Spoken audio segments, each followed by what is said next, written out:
Universitas Trunojoyo Madura, yaitu dari Fakultas Ilmu Sosial dan Ilmu Budaya. Segala puji bagi Allah Subhanahu wa Ta'ala, Tuhan yang Maha Kuasa, atas segala limpahan rahmat, nikmat sehat, nikmat iman, sehingga pada hari ini bersama kita dapat hadir di tempat ini untuk menghadiri acara seminar kajian Batik Kentongan, dan nantinya akan dilanjutkan dengan seminar kajian koleksi museum masa kolonial, yaitu Meriam. Dan tak lupa salawat beserta salam senantiasa kita curahkan kepada junjungan kita Nabi besar Muhammad Sallallahu Alaihi Wasallam, kepada para keluarga, para sahabatnya, sehingga kita sebagai pengikutnya di yaumul kiamah mendapat syafaatnya. Amin ya rabbal alamin. Bapak Ibu yang kami hormati, mengawali acara ini, marilah kita bersama membaca basmalah.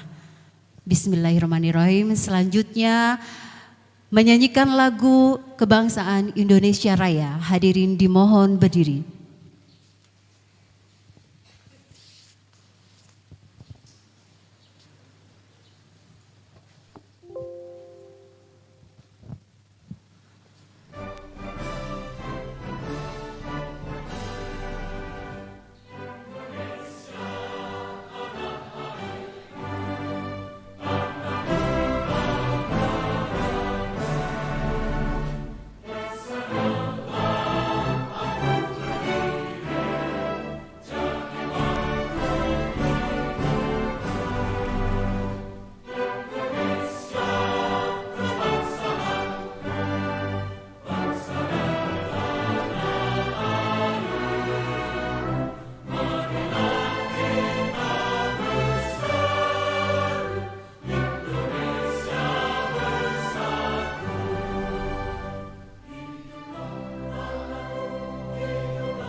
Hadirin dimohon duduk kembali.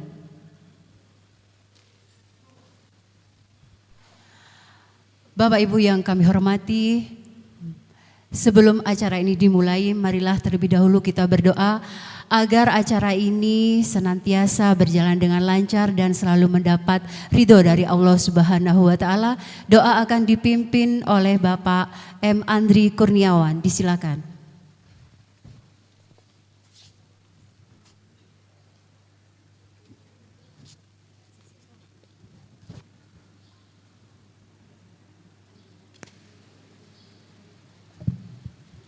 Assalamualaikum warahmatullahi wabarakatuh. Ila hadratin Nabil Mustafa sallallahu alaihi wasallam. Al-Fatihah. A'udzubillahi minasyaitonir rajim. Bismillahirrahmanirrahim. Alhamdulillah. Iyyaka na'budu wa iyyaka nasta'in. A'udzubillahi minasyaitonir rajim. Bismillahirrahmanirrahim. Alhamdulillahi Rabbil Alamin. Hamdan syakirin, hamdan na'imin, hamdan yuafi ni'amahu wa yukafi mazida. Ya Allah ya Rabbana lakal hamdu kama yanbaghi li jalali wajhika wa 'azimi sultanik. Allahumma salli ala sayyidina Muhammadin salatan tunjina biha min ahwali wal afat wa taqdi lana biha jami'al hajat wa tutahhiruna biha min jami'i syai'at wa tarfa'una biha indaka ala darajat wa tuballighuna biha aqsal ghayat min jami'il khairati bil hayati wa badal mamat bi rahmatika ya arhamar rahimin. Allahumma ya mudabbir dabbir, ya muyassir yassir, ya musahhil sahhil, sahhil umurana wa baligh maqasidina wa bi hajatina wasrah sudurana wa tamim masyru'atina wa وبارك أولادنا وأرزاقنا وعلومنا وكل ما أعطيتنا بفضلك ومنك يا أكرم الأكرمين. ربنا ظلمنا أنفسنا ولم تغفر لنا وترحمنا لنكونن من الخاسرين. ربنا آتنا في الدنيا حسنة وفي الآخرة حسنة وقنا عذاب النار وقنا عذاب النار. سبحان ربك رب العزة عما يصفون وسلام على المرسلين والحمد لله رب العالمين. Wassalamualaikum warahmatullahi wabarakatuh. Terima kasih kami sampaikan. Bapak Ibu yang kami hormati, marilah kita ikuti bersama sambutan Kepala Dinas Kebudayaan dan Pariwisata Kabupaten Bangkalan, Bapak Muhammad Hasan Faisal, SSDP MM, dan berkenan untuk membuka secara resmi acara ini. Kepada yang terhormat Kepala Dinas Kebudayaan dan Pariwisata Kabupaten Bangkalan, kami persilakan.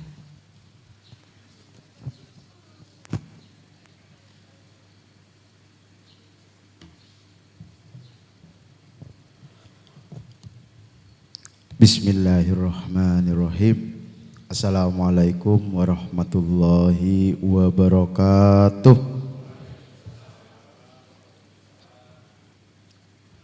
Alhamdulillahi rabbil alamin. Wabihi nasta'inu ala umurid dunya waddin. Wassalatu wassalamu ala ashrafil anbiya'i wal mursalin Sayyidina Muhammad wa ala alihi wa sahbihi ajma'in, amma ba'du. Yang kami hormati bapak-bapak, ibu-ibu, yang kami hormati bapak ibu narasumber. Yang pertama Ibu Roro Supi Amin. Yang kedua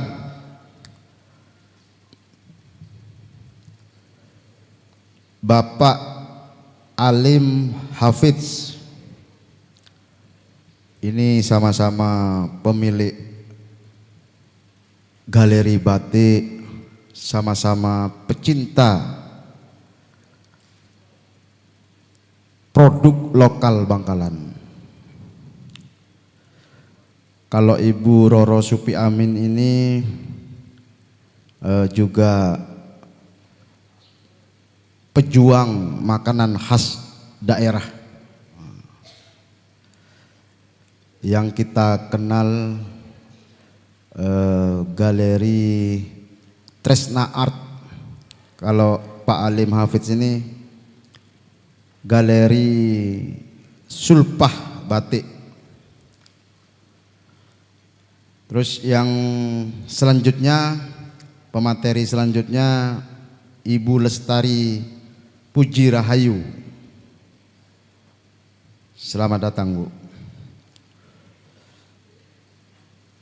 Moderator Mas Rizky Taufan, SPD. Oh, satu lagi, ini ada pemateri lagi, Nanda Avalis SIP MSI,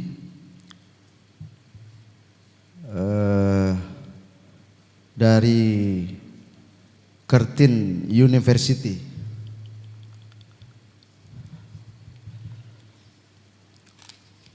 Serta yang kami hormati para sejarawan, para budayawan, hadir tokoh budayawan kita, Bapak Doing. Wah, yang tepuk tangan Pak Darso hadir. Ini tokoh seniman Kabupaten Bangkalan yang selalu membawa nama Kabupaten Bangkalan wangi dan harum di seluruh Indonesia, bahkan mancanegara, dengan sanggarnya Tarara. Hadir juga Pak Helmi. Wah, ini Pak Helmi dari masyarakat Lumpur. dan seniman-seniman itu Pak Heri ya? Oh ya Pak Herul. Pak Herul dari seniman lukis. Itu Pak Herul, seniman lukis. Serta para peserta, tak lupa Kabid Kebudayaan yang sudah mengonsep beberapa kegiatan di Dinas Kebudayaan dan Pariwisata, Pak Hendra Gema, Bu Cici dan rekan-rekan dari Dinas Kebudayaan dan Pariwisata Kabupaten Bangkalan. Serta yang saya banggakan dan saya hormati, Bapak-bapak, Ibu-ibu peserta seminar kajian batik gentongan, baik dari UTM maupun dari lembaga lainnya yang tak bisa kami sebutkan satu persatu, namun tidak mengurangi rasa hormat kami. Kami ucapkan selamat datang di acara ini. Pertama, marilah kita bersyukur karena kita masih dalam keadaan sehat walafiat. Oleh karena itu kita bisa hadir dalam acara ini. Sholawat serta salam semoga tetap tercurahkan kepada junjungan Nabi besar Muhammad sallallahu alaihi wasallam. Semoga kita semua senantiasa mendapatkan syafaat dari beliau sampai nanti di hari kiamat. Amin ya rabbal alamin. Para bapak ibu sekalian, kami pemerintah Kabupaten Bangkalan, dalam hal ini Dinas Kebudayaan dan Pariwisata Kabupaten Bangkalan, dalam agenda kegiatan rutin tahunan kita, hampir di ujung tahun ini kita masih mengadakan beberapa kegiatan, dan pada akhirnya kita sekarang melaksanakan kegiatan seminar kajian batik gentongan. Ada beberapa sejarah budaya, identitas Kabupaten Bangkalan yang perlu diseminarkan, perlu dikaji oleh tenaga ahli baik dari akademisi maupun dari para pelaku usaha produk tersebut. Oleh karena itu kami berharap dengan adanya seminar dan kajian ini kita bisa mendapatkan ilmu baru, pengetahuan baru, sehingga kita bisa melestarikan dan bisa memanfaatkan, baik disalurkan melalui usaha maupun disalurkan melalui media promosi, sehingga kita, anak cucu kita tidak merasa kehilangan dengan adanya ciri khas daerah atau kerajinan tangan yang sangat kita andalkan. Perlu kita sampaikan bahwa batik di Kabupaten Bangkalan ini merupakan andalan atau unggulan untuk bisa mempromosikan dan melestarikan Kabupaten Bangkalan, baik kepada masyarakat Madura maupun di luar Madura hingga mancanegara. Sebenarnya saya sendiri juga belum paham apa itu bedanya antara batik tulis, batik gentongan, atau batik printing. Nah, di sini mungkin kita bisa mengulas tuntas, mengupas tuntas beda ciri khas karakter dari batik-batik yang ada di Kabupaten Bangkalan, baik batik Tanjung Bumi, batik Petengteng, dan batik lainnya yang ada di Kabupaten Bangkalan. Mudah-mudahan dengan adanya acara ini kita bisa mengetahui secara detail sehingga kita bisa mempromosikan, melestarikan, dan menginformasikan kepada masyarakat di luar Bangkalan bahwa bedanya batik tulis seperti ini, batik gentongan seperti ini. Karena sangat banyak yang nanya juga, baik ke kami juga ke masyarakat yang ada di Kabupaten Bangkalan yang juga menjual produk-produk unggulannya di mal-mal di Surabaya maupun di luar daerah. Hadirin yang berbahagia, melalui seminar kajian koleksi museum ini nantinya kami akan mendaftarkan batik gentongan sebagai warisan budaya tak benda dari Kabupaten Bangkalan dengan tujuan untuk menjaga agar warisan budaya yang kita miliki tidak punah. Nantinya secara bertahap setiap tahun kami juga akan mendaftarkan kearifan lokal yang lain yang ada di Kabupaten Bangkalan untuk ditetapkan warisan budaya tak benda dari Kabupaten Bangkalan. Kalau perlu nanti ada hak cipta dan hak pakaian khas daerah. Oleh karena itu pada kesempatan ini kami juga menyampaikan terima kasih kepada para narasumber dari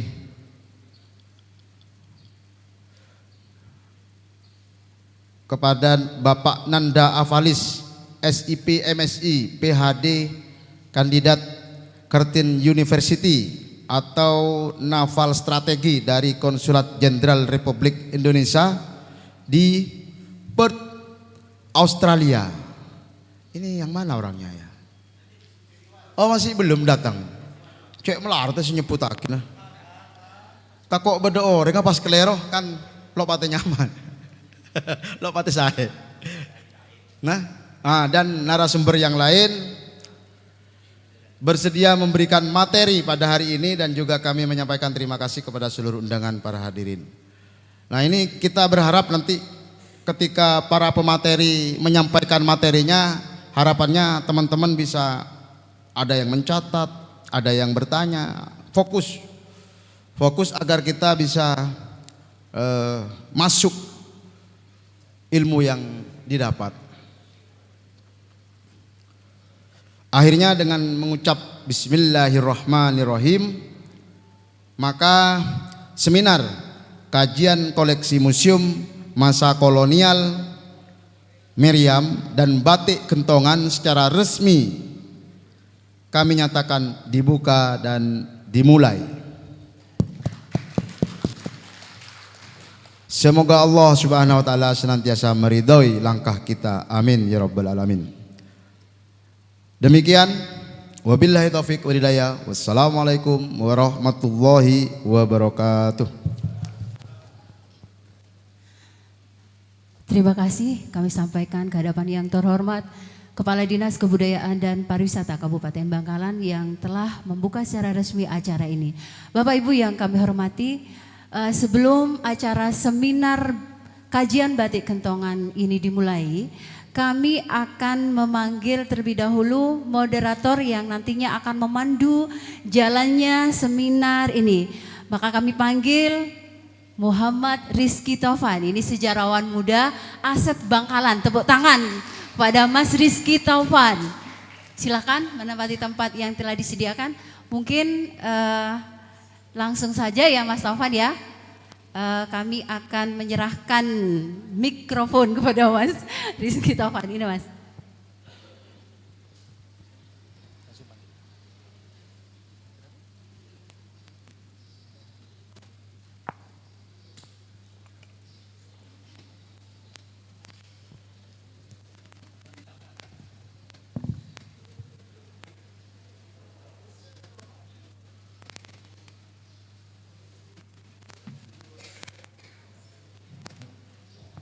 Cek cek.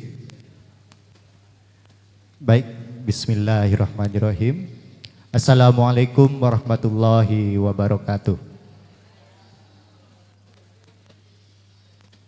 Yang terhormat Bapak Kepala Dinas Kebudayaan dan Pariwisata Kabupaten Bangkalan, Bapak Haji Muhammad Hasan Faisal, SSTP MM, beserta seluruh jajaran yang telah menyelenggarakan acara yang luar biasa pada hari ini, Bapak.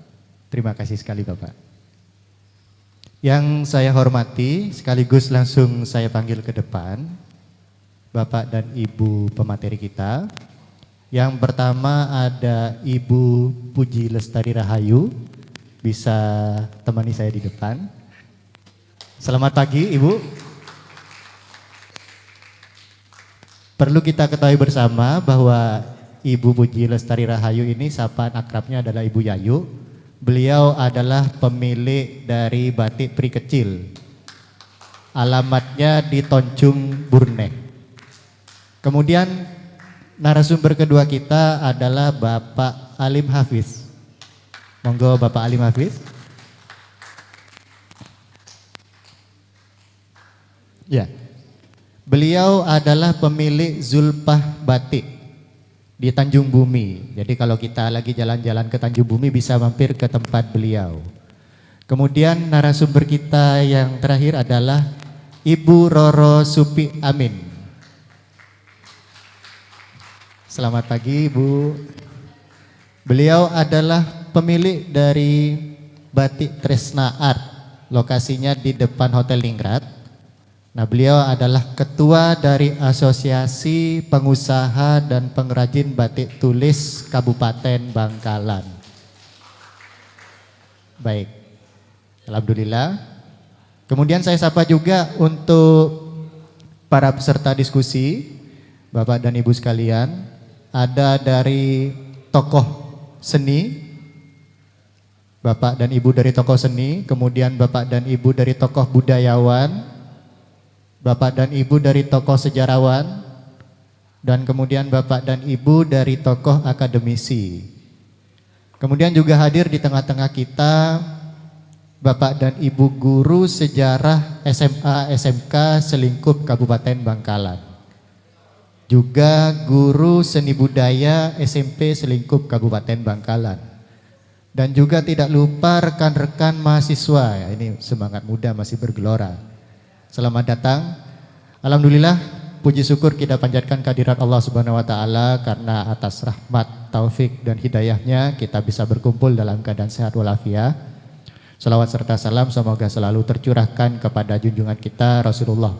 Dan semoga kita semuanya mendapatkan syafaat beliau kelak.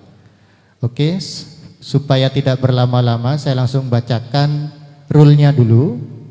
Jadi penyampaian materi nanti akan langsung dipaparkan oleh masing-masing narasumber dengan waktu 20 menit masing-masing.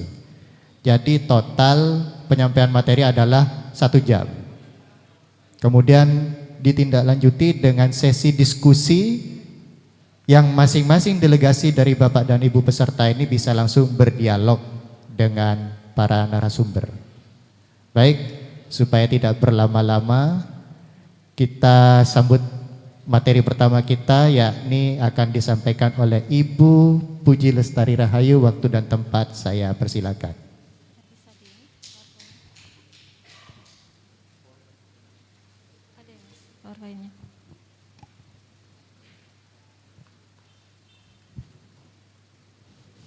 Baiklah, terima kasih Mas Taufan. Assalamualaikum warahmatullahi wabarakatuh. Ya. Jadi saya sambil berdiri ya karena ada di belakang tulisannya. Saya masih pakai masker karena XBB variannya masih di mana-mana. Saya akan membawakan dalam seminar kajian batik Gentongan ini. Perkenalkan, saya Lestari Puji Rahayu atau Yayu. Di sini saya bukan sebagai pemilik galeri batik, tetapi perwakilan dari asosiasi batik yang kebetulan diberi kesempatan oleh Dinas Pariwisata untuk melakukan kajian. Sebetulnya dengan kajian 1 kali ya, mohon maaf Pak Hendra dan Pak Kadis, itu yang kita sampaikan di sini hormat saya pada dua pemateri yang lain sebetulnya bukan hanya hasil kajian, tetapi adalah puluhan tahun riset pribadi kami terhadap batik. Ini adalah hasil kecintaan kami terhadap batik. Berikutnya Mas.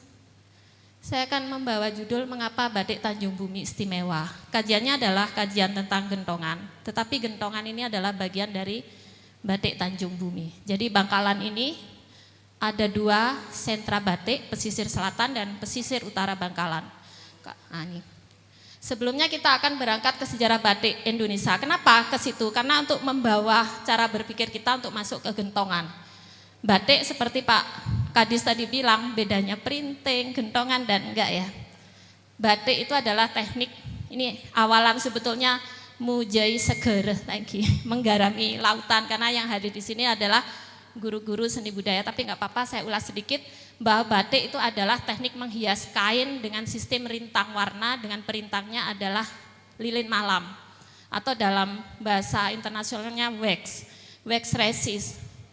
Teknik menghias kain dengan wax resist itu tidak hanya dikenal di Indonesia, tetapi dikenal di seluruh dunia, baik benua Asia sampai Eropa. Jadi ada negara lain seperti Ukraina, itu ada teknik pisaki dan batik.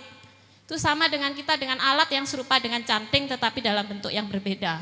Kemudian di Czech, saya ada teman dari Praha itu menceritakan bahwa pakaian tradisional mereka itu berwarna biru putih.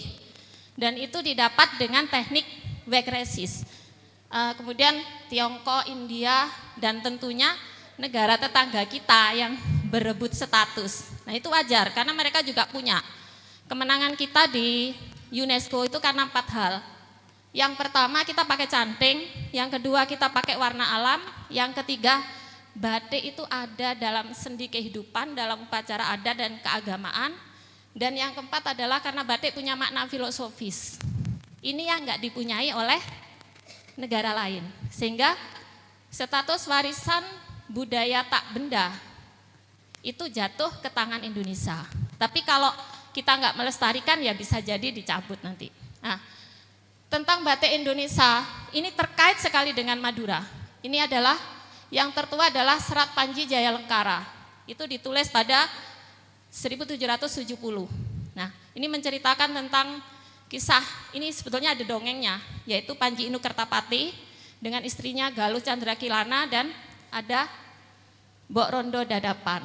Nah, dari Serat Panji Jaya Lengkara yang sampai dengan saat ini ada kidung namanya Kidung Malat, itu menceritakan tentang awal mula ditemukannya motif geringsing. Kenapa motif geringsing ini penting untuk Madura? Karena motif geringsing ini juga hadir dalam batik Tanjung Bumi. Jadi dia ada dalam motif yang namanya sesek melak. Dan juga ada dalam motif mata keteran. Juga ada dalam motif di batik Patengteng, ada dalam motif di batik Pamekasan, batik Sampang dan batik Sumenep. Sehingga batik kita itu adalah batik yang sejatinya seharusnya berasal dari di mana Serat Panji Jaya Lengkara ini, yaitu di Doho atau Kediri. Kemudian batik kita ini ada catatannya, itu yang sebetulnya ini urutannya keliru ya. Jadi yang tertua itu adalah lebih tua adalah History of Java, Thomas Stamford Raffles, itu tahun 1817. Itu mencatat bahwa batik itu adalah seni kesenian Jawa.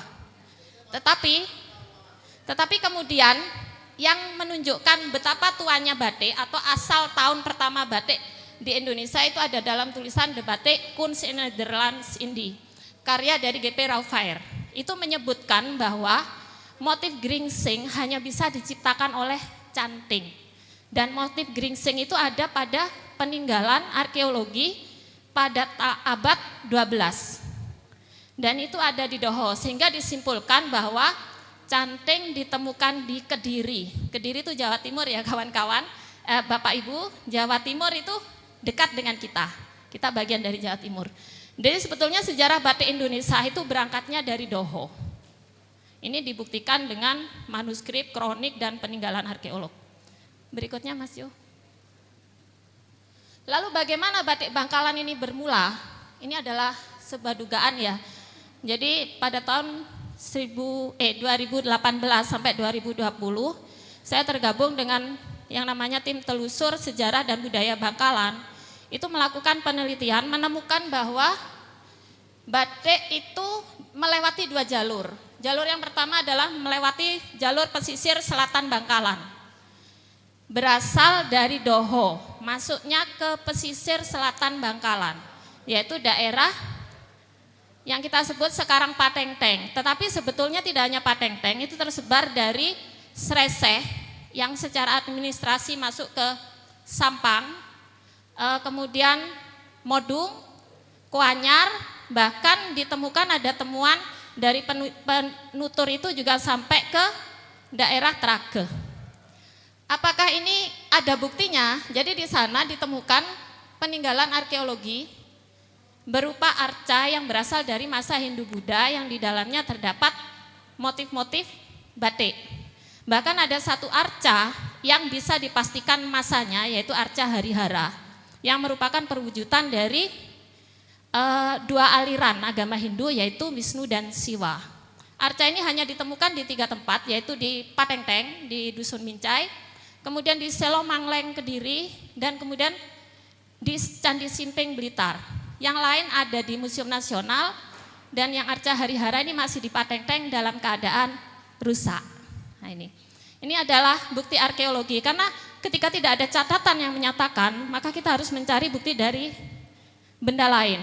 Di sini juga disebutkan ada kronik Liwaeng Taita yang menyebutkan tentang pendaratan Cina, dan juga ada eksodus dari Prahara Kediri, terpecahnya Jenggala dan Panjalu.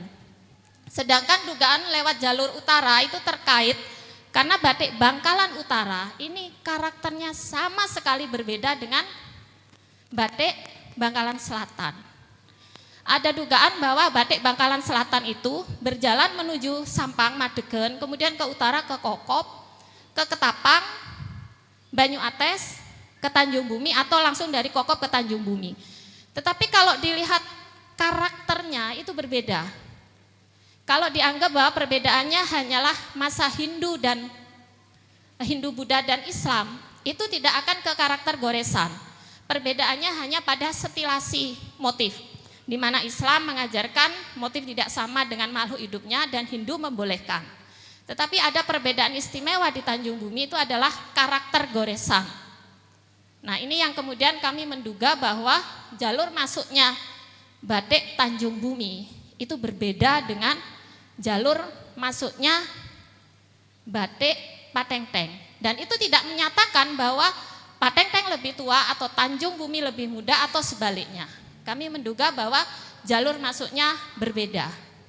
Berikutnya Mas. Nah, kalau kita mengulik sejarah dari batik Patengteng itu cukup mudah. Ya tidak mudah, karena kami riset dari 2010 kemudian intensif 2018 sampai 2020. Jadi kalau 2022 ini 12 tahun, 12 tahun riset mandiri dengan menemui banyak sekali narasumber, penutur. Sejarah batik Tanjung Bumi itu sedikit gelap gulita. Kenapa? Karena tidak ada catatan yang berupa manuskrip kronik atau referensi modern yang kuat mengenai keberadaan batik Tanjung Bumi. Jadi di Tanjung Bumi itu menyimpan sedikit sekali peninggalan pada dari abad 15 mundur atau maju ya, 14, 13, 12. Itu sedikit sekali menyimpan, mundur ya Budin ya. Jadi kalau di Tanjung Bumi kita sudah pasti ada Perahu Sarimuna ya. Perahu Sarimuna adalah bukti dari saksi dari perjuangan Seyhona Holil, sudah jelas dari masa Islam. Dari tipe bangunannya, bangunan di sana adalah kalau di National Geographic itu disebut rumah belei. Saya enggak tahu ini penyebutannya dari mana. Itu adalah bangunan bergaya kolonial dengan masuknya akulturasi ornamen Cina. Nah, sedangkan peninggalan Hindu Budanya itu ditemukan di pesisir utara. Madura itu ada di Pamekasan. Jadi ada Buddha, sampai kemudian terkait kepada nama sebuah desa yang bernama Candi Burung di Pamekasan. Tetapi kaitannya dengan Tanjung Bumi sendiri itu masih putus. Nah, nanti kalau teman-teman dari jurusan sejarah atau Bapak Ibu guru sejarah kemudian menemukan bisa memperkaya temuan ini. Nah, peninggalan Cina pun itu tidak bisa dipastikan karena Cina ini masuk ke Indonesia dalam beberapa episode. Ada di tahun 700, ada di abad 12, ada yang masuk dari utara, ada yang masuk dari selatan. Nah, ini jejaknya ada di batik, tetapi tidak bisa kemudian membuat kita mendapat gambaran tentang sejarah batik Tanjung Bumi. Yang kedua, kenapa batik Tanjung Bumi ini susah dipastikan sejarahnya? Tidak adanya peninggalan karya budaya lain yang terkait, seperti arca ya. Arca tadi sudah jelas peninggalannya kurang. Kemudian tipe ukiran yang tersisa pada perabotan ataupun ornamen dari tanian Lanjeng, itu memang ada ukiran dengan benda yang sama. Misalnya ada teratai di batik, ada teratai di ukiran. Tetapi karakternya berbeda. Ada satu ukiran itu yang sama, itu adalah ornamen Cina yang sama dengan motif batik yang bernama Panji Susi. Tetapi apakah itu bisa dikaitkan atau bahkan sama sekali berbeda, itu juga tidak bisa dipastikan. Karena bisa jadi batiknya menyerap Panji Susi dari Cina, ukirannya juga menyerap, bukan ukiran menyerap dari batik atau batik menyerap dari ukiran. Nah, Panji Susi itu adalah akulturasi dari ornamen Cina yang bernama Banzi, BANZI, itu adalah perlambang dari kejayaan kalau di Cina. Nah, tentang catatan produksi, mungkin kalau kita ini yang kita baca ya tulisannya Pak Min Rifai, Pak Kunto. Nah, Pak Kunto itu dalam buku Perubahan Sosial Masyarakat Agraris Madura itu terdapat catatan kegiatan perekonomian dan pertanian mulai tahun catatan Belanda ini yang banyak diangkat. 1850 sampai 1940. Lumayan lama itu. Hampir 90 tahun. Yang dicatat Belanda kemudian dikupas oleh Pak Kunto dalam bukunya tersebut. Tidak ada tercatat profesi pembatik. Yang ada adalah profesi tukang celup dan ekspor kain katun. Nah, kalau dikaitkan ya terkait gitu, tapi catatan profesi pembatik itu tidak ada, sedangkan Belanda sendiri itu menggembar-gemborkan batik, melakukan pameran pada peralihan 1800 ke 1900 itu dengan memamerkan 150 lembar batik Probolinggo di Amsterdam. Nah, di Pak Kunto ini kalau ada tenunan katun itu masuk akal. Peninggalan lencak tenon itu bisa dilihat di mana-mana. Bu Supi dan Mas Salim mungkin punya nggih lencak tenon. Dan kemudian pesisir selatan itu adalah dulunya ladang kapas yang dibakar pada saat masuknya tentara Jepang. Sehingga pembacaan alur sejarah batik Tanjung Bumi tetap bisa dilakukan tanpa dasar manuskrip dan kronik. Itu adalah dengan berpijak pada penutur. Penuturnya adalah mereka yang membuat batik, mereka yang memperdagangkan batik, mereka yang mengkoleksi batik, atau mereka yang terlibat dalam pemerintahan. Nah, ini bisa. Jadi kalau Mas Salim, Mbak Wur ini neneknya, ibunya, uminya itu bisa menuturkan.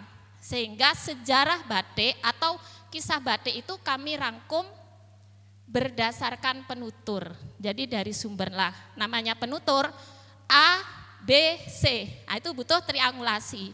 Itu yang membuat kami mempelajari batik Tanjung Bumi. Mungkin Bapak dan Ibu melihat bahwa nama saya Lestari Puji Rahayu adalah nama Jawa. Ya, saya orang Jawa yang sangat mencintai batik Madura. Ya, jadi dari 2002 kami mempelajari batik sampai 2022 dan itu tidak banyak yang saya peroleh. Karena begitu penutur ini sering berbeda. Satu bilang A, satu bilang B, kita harus mencari orang lain yang untuk menguatkan apakah A ataukah B.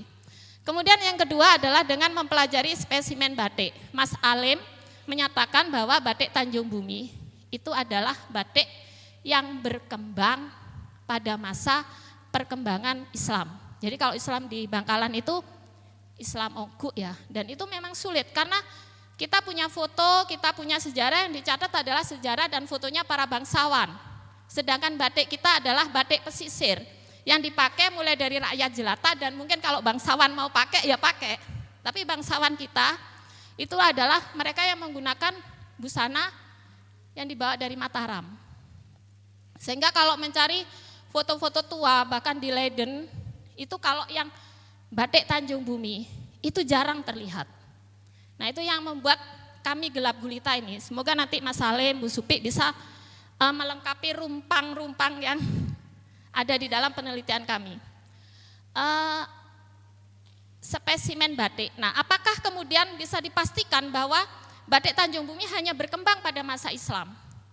Itu juga belum bisa Mas Salim. Kenapa? Karena ada batik yang berubah sama sekali karakternya ketika masuk budaya baru. Contohnya batik Probolinggo. Batik Probolinggo itu kemudian menjadi punah ketika tumbuh budaya baru dia menjadi batik yang sama sekali berbeda. Sehingga saya tidak berani mengatakan dan tidak ingin mengatakan apakah batik Patengteng lebih tua dari batik Tanjung Bumi. Apakah batik Tanjung Bumi lebih muda? Tidak, saya tidak akan mengatakan itu. Selama belum ada catatan tertulisnya. Tulisan pembacaan ya, dan sejarah batik Tanjung Bumi ini menjadi semakin kabur karena tulisan-tulisan modern tentang sejarah batik Tanjung Bumi kurang didasari fakta dan sering dilakukan tanpa kajian mendalam. Jadi kita selalu mensitasi bahwa peranan batik ini adalah oleh Wiraraja. Tetapi detail peranan Wiraraja itu kan tidak pernah ada yang bisa menjelaskan.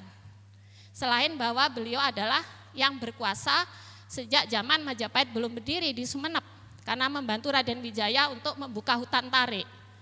Tetapi peranannya apa kita tidak tahu. Bahkan ada beberapa buku, ada buku saya baca Visual Kampung Batik Tanjung Bumi karya Ibu Muhlis Hiniati Safia itu mengatakan bahwa batik Tanjung Bumi itu awal mula sejarahnya itu adalah laki-laki yang berlayar ke pesisir yang merupakan sentra batik, Cirebon, Pekalongan, Tuban, kemudian membawa oleh-oleh batik ke Madura. Dan membuat perempuan Madura mempelajari lalu memproduksi sambil menunggu suami berlayar.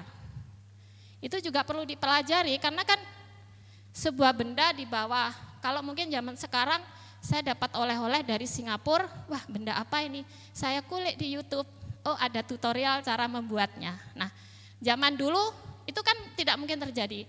Dan kalau itu memang berasal dari Pekalongan, Pekalongan itu masanya diduga sama dengan Patengteng. Lah kalau di Patengteng sudah ada membatik, masa di Tanjung Bumi tidak ada membatik? Kan seperti itu, karena naik per dari Kamal ke Tanjung Bumi itu cuma setengah hari. Mungkin teman-teman yang mahasiswa tahu kan per nggih? Per adalah kereta kuda ya itu. Jadi naik per dari Kamal ke Tanjung Bumi itu hanya setengah hari. Nah, tidak mungkin di sana ada, di sini tidak ada dan harus belajar ke Pekalongan dulu untuk ada. Itu tulisan modern ini adalah tantangan untuk kita semua yang orang Madura karena rata-rata yang menulis buku batik itu bukan kita yang orang Madura atau saya orang Jawa yang tinggal di Madura. Tetapi mereka yang datang riset sehari pulang, datang lagi sehari pulang. Ya, jadi tantangan untuk kita semua bapak-bapak, ibu-ibu dan adik-adik mahasiswa untuk menulis. Berikutnya Mas Jo. Lah, kita masuk ke yang utama, apa istimewanya batik Tanjung Bumi? Buat saya istimewa sekali. Jadi batik Tanjung Bumi itu motifnya heritage. Jadi batik itu ada dari Aceh sampai Papua. Itu ada. Tahun 2009, Bapak Gubernur Soekarwo itu memerintahkan semua kabupaten di Jawa Timur untuk memiliki motif khas. Sehingga yang tidak punya harus menjadi punya. Probolinggo yang sudah kehilangan batiknya kemudian menciptakan batik manggur, mangga anggur. Magetan kemudian menciptakan batik bambu. Bahkan Mojokerto itu yang sudah punya batik kawung picis. Kalau teman bapak-bapak ibu-ibu ke Museum Putantular itu ada motif kawung picis. Itu dari era Majapahit. Nah ini, kita kalau ditanya dari mana batik berasal, jawabannya adalah Solo dan Jogja. Nah itu saya sedih. Kenapa? Karena Solo dan Jogja itu Mataram Islam. Ada Mataram kuno, ada Majapahit, ada Doho. Kita yang di Madura itu dari masa Doho. Bisa jadi besok kita akan menjawab dari mana batik berasal, dari Madura. Kayak gitu. Motif heritage itu di Jawa Timur hanya ada 4. Yang pertama adalah Madura. Heritage itu artinya turun-temurun terus dikerjakan dari dulu hinggalah sekarang. Yang tertua ada yang satu adalah Madura. Tidak disebutkan Bangkalan, Sumeneb, Sampang, Pamekasan, tetapi Madura. Yang kedua adalah Tuban. Yang ketiga adalah Sidoarjo. Yang keempat adalah Mataraman. Mataraman ini adalah daerah Kediri, Trenggalek, kemudian Tulungagung dan sekitarnya. Kita harus bangga, batik itu tidak pernah punah di kita, darilah dulu hingga sekarang. Itu yang pertama. Yang kedua, kenapa batik Tanjung Bumi kuat? Istimewa adalah modal sosialnya kuat. Jadi kalau teman-teman membayangkan batik yang saya pakai ini dibuat di satu atap, itu tidak seperti itu. Jadi batik Tanjung Bumi itu, mohon nanti dikoreksi Mas Salim sebagai pelaku batik di Tanjung Bumi, itu mulai dari morinya, itu kalau di timur diketel, kalau di sini dikocek, itu adalah teknik untuk bisa memasukkan warna ke dalam mori. Mori itu adalah kain putih, bukan pembungkus jenazah ya, kain putih calon batik itu namanya mori. Itu dilakukan di satu keluarga, kemudian ada keluarga lain yang membuat motif. Kalau di timur, pensil dan reng-reng atau cantingan utama, cantingan kasarnya itu dilakukan berbeda. Kalau di Tanjung Bumi sering jadi satu ya Mas Salim, seringkali juga tidak pakai pensilnya dengan ditampel atau diblat. Kemudian pewarnaannya, pelorotannya itu di keluarga yang berbeda. Sehingga kalau kawan-kawan Bapak Ibu di Solo itu ada satu keluarga pembuat batik, anaknya enggak mau bikin batik, habis. Dan kalau itu terjadi pada banyak keluarga, habislah kultur membatik di daerah itu. Di Tanjung Bumi tidak akan terjadi. Karena membuat batik itu adalah sebuah proses sosial. Ini yang kemudian sering dipelajari oleh teman-teman dari UKM lain yang mungkin diantar oleh Desperindak dulu. Kok bisa batik Madura ini murah, padahal tidak murahan. Ya karena bekerjanya melibatkan orang banyak. Dan pekerjanya itu tidak miskin. Yang terlibat itu tidak miskin. Meskipun upahnya tidak banyak, dia tidak miskin. Karena sistemnya per tahap. Dan ini berbeda ya dengan outsourcing. Dengan sistem kalau ban berjalan kalau di pabrik. Kemudian batik Tanjung Bumi atau batik Bangkalan, karena Pak Teng-Teng ini sudah mendekati menuju punah waktu itu. Menjadi bagian, mau habis waktu ya? kurang 5 menit. Siap, kurang sedikit. Menjadi bagian kehidupan sehari-hari. Orang pergi mandi, itu pencungan batik tulis. Sementara kalau Bapak Ibu pergi ke Pasar Klewer, ke Beringharjo, akan sangat sulit menemukan batik tulis. Yang berikutnya adalah karakter kuat pada warna isian dan goresan. Nah, karakter warna batik Tanjung Bumi itu tidak bisa ditemukan di tempat lain. Nah, salah satunya teknik gentongan yang akan kita ajukan ini. Masih ada tipe pewarnaan lain, ada serben, ada yang namanya bungon kecap, ada yang namanya kulit sapi. Itu bukan pewarnaan yang mudah dilakukan oleh sentra batik yang lain. Kemudian ada karakter isian. Kalau isian ini buat saya adalah serupa DNA. Jadi ada kupu Pekalongan, kupu Madura berbeda. Di Madura sendiri kupu Tanjung Bumi, kupu Pamekasan berbeda. Jadi isian itu adalah motif dekoratif di dalam motif utama. Kemudian yang kedua adalah karakter goresan. Tanjung Bumi ini goresannya bukan runcing tapi meruncing. Dia sistemnya kalau mungkin teman-teman mencanting itu balik. Goresan cantingnya itu balik. Nah itu tidak terjadi dilakukan pada motif yang lainnya. Nah batik Tanjung Bumi juga terjaga pakemnya karena karakter masyarakatnya. Orang Tanjung Bumi itu selalu bilang tak gerep untuk inovasi-inovasi yang dianggap akan menurunkan kualitas. Jadi kalau Mas alim waktu kajian tuh bilang bahwa mon merah lo nganriah, angok tak ngebay merah. Jadi kalau misalnya Bapak Ibu itu membuat motif Pekalongan digarap di Tanjung Bumi akan menjadi batik Tanjung Bumi. Tuh, nah bagaimana untuk bisa membedakan, yaitu butuh jam terbang yang melihat, mencintai, mengoleksi dan sebagainya. Berikutnya. Nah, apakah batik Tanjung Bumi tidak melakukan adaptasi? Pasti melakukan adaptasi. Kalau tidak akan bertahan sampai sekarang, yaitu yang pertama adalah membuat batik low budget. Ini yang disebut batik tor-cetor ya. Jadi tidak mengurangi karakter tetapi mengurangi misalnya ornamen yang terlalu rumit dan menghasilkan biaya dikurangi. Kemudian juga melakukan akulturasi budaya dengan Belanda, Cina, dan Jawa tanpa meninggalkan karakter. Nah ini kemudian nanti kalau diceritakan oleh Mas Halim khusus di Gentongan, pikiran kita sudah terbawa bahwa yang kita bahas ini adalah barang istimewa. Tanjung Bumi adalah barang istimewa. Berikutnya Mas. Apa upaya perlindungannya? Yang pertama tentu pendaftaran hak intelektual komunal. Motif Tanjung Bumi jangan sampai didaftarkan atas nama pribadi oleh pelaku UKM manapun. Itu milik komunal, milik Tanjung Bumi, milik Bangkalan sehingga semua tetap bisa mengerjakan motif tersebut tanpa mendapat hambatan dari sisi hukum. Dan yang kedua yang sedang dilakukan, saya ucapkan terima kasih kepada Dinas Disparta Edis Budpar ya, pencatatan sebagai warisan budaya tak benda. Sekarang gentongannya ya Bapak, mudah-mudahan berikutnya yang dicatatkan adalah batik Tanjung Buminya. Karena di balik batik Tanjung Bumi bukan cuma gentongannya yang sangat istimewa, banyak hal-hal lain yang juga sangat istimewa.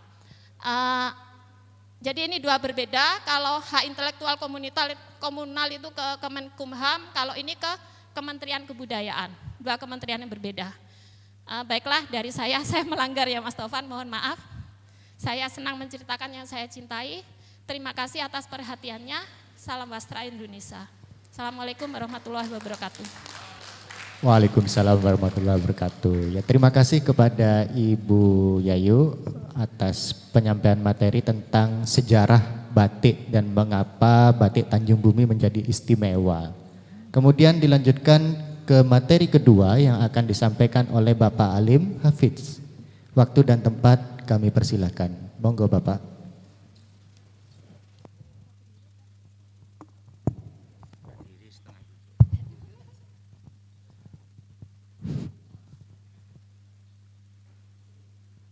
Assalamualaikum warahmatullahi wabarakatuh. Bismillahirrahmanirrahim. Alhamdulillahirabbil alamin. Wassalatu wassalam ala Rasulillah wa ala alihi washabihi ajmain. Amma ba'du. Terima kasih. Saya dari Tanjung Bumi sudah diberi kesempatan bercerita batik gentongan Tanjung Bumi. Ini galeri saya, Bapak Ibu. Jadi kalau ke Tanjung Bumi lihat perahu seperti itu galeri batik. Jadi di situ kami ada galeri, ada produksi dan edukasi. Edukasi itu kami siap melayani adik-adik atau para dosen yang mau penelitian, monggo ke tempat kami. Silakan Mas. Ini apa sih hubungannya sapi, pantai, dan batik? Jadi batik Tanjung Bumi ini sebenarnya berangkat dari sini. Memang tidak ada arca seperti yang diceritakan Mbak Yayu, tidak ada tahun yang jelas, karena memang batik di Tanjung Bumi itu mengalir, lir saalir alir-alirkum. Jadi tidak seperti batik-batik di daerah lain, seperti misalnya batik ini kan ada batik pedalaman, ada batik pesisiran. Lah Tanjung Bumi ini pesisiran. Kalau pedalaman itu dikoordinir oleh para keraton, raja, sehingga masyarakat ada batas-batasan, ada norma-norma, motif khusus yang bisa dibikin oleh masyarakat. Kalau ini tidak boleh dipakai oleh masyarakat, oleh rakyat jelata, yang ini dipakai oleh raja, seperti itu. Tapi beda dengan batik Tanjung Bumi. Batik Tanjung Bumi itu bebas, mengalir. Lir saalir alir arirkum, seperti Pak Budayawan. Artinya itu kan benar. Jadi mengalir gitu aja. Karena memang Tanjung Bumi itu ada di daerah pesisir. Jadi di Tanjung Bumi itu ada pelabuhan yang umurnya udah ratusan tahun, bahkan sebelum ada Belanda. Di sana itu ada pelabuhan menggunakan kapal kayu seperti itu, membawa sapi, kambing, garam, kekayaan dari Madura, kerajinan termasuk celurit, sangkar burung, sangkar ayam, termasuk hewan-hewan ternak juga dibawa ke Kalimantan, Sumatera, Sulawesi, seperti itu. Bahkan sebelum ada zona larangan berlayar, pelayar Tanjung Bumi itu udah sampai Singapura, Bapak Ibu-ibu. Dan saksi hidup masih ada. Jadi mereka itu kapalnya sering disewa oleh orang Sumatera untuk ngirim barang ke Singapura. Lah, setelah suaminya, kalau dulu kan ke Kalimantan aja, sekarang cuma semalam karena ada mesin. Tapi kalau dulu berminggu-minggu. Bayangin seorang wanita ditinggal suami di tengah lautan bebas, tentu mengalami stres, tekanan yang luar biasa. Lah, itulah kecerdasan perempuan-perempuan Tanjung Bumi untuk mengisi waktu luangnya. Dengan cara apa? Membatik. Nah, itu yang menjadi keseharian perempuan-perempuan Tanjung Bumi. Bahkan mungkin ini belum ada penelitian, mungkin adik-adik ada yang tertarik mau meneliti bahwa di daerah pesisir itu biasanya tingkat perselingkuhannya sangat tinggi. Tidak dengan Tanjung Bumi meskipun di daerah pesisir. Kenapa? Karena perempuan-perempuannya punya kesibukan membatik. Bahkan di sana ada janda-janda punya anak satu, untuk menikah lagi itu butuh waktu. Kenapa? Karena ada kesibukan membatik. Kemudian batik bagi orang Tanjung Bumi bukan mata pencaharian. Tidak seperti daerah Pamekasan atau daerah-daerah yang lain, mereka membatik Nyun Sewu untuk makan. Tapi Tanjung Bumi tidak. Dulu, karena setelah batik itu selesai, mereka simpan. Kalau ada orang nyari mau beli, monggo. Kalau nggak ada ya sudah. Seperti itu. Jadi tidak seperti di daerah Tanjung Bumi itu unik. Batik Tanjung Bumi itu unik. Uniknya di situ. Sehingga tidak ada waktu khusus batik ini harus selesai 1 minggu, 2 minggu, tidak ada. Bebas sampai sekarang. Mungkin lanjut Mas. Ini proses batik ini menuju ke proses pembatikan. Ini namanya reng-reng. Jadi reng-reng itu menggambar pola di kain sudah menggunakan canting. Ini juga hebatnya orang Tanjung Bumi. Mereka tidak nyeket dengan sensil. Ini ada Bapak seniman di sini mungkin. Tanjung Bumi tidak Pak. Mereka itu langsung aplikasikan ke kain dengan menggunakan malam. Bisa dilihat saya ini pakai foto screen, tidak ada bekas pensil di situ. Langsung pakai canting. Makanya saya bilang orang Tanjung Bumi itu kalau kita lihat pada ilmu kecerdasan spasialnya luar biasa. Membaca ruang, menempatkan objek-objek di selembar kain itu luar biasa. Ini proses pertama. Kedua, lanjut Mas.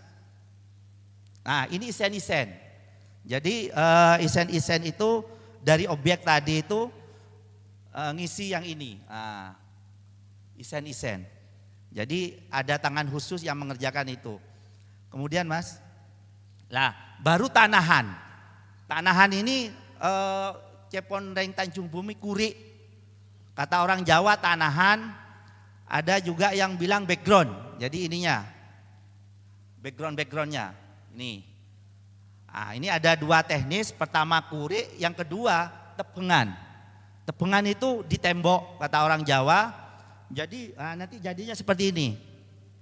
Jadi dasarnya itu di tembok dengan malam, karena memang fungsi malam itu merintang warna.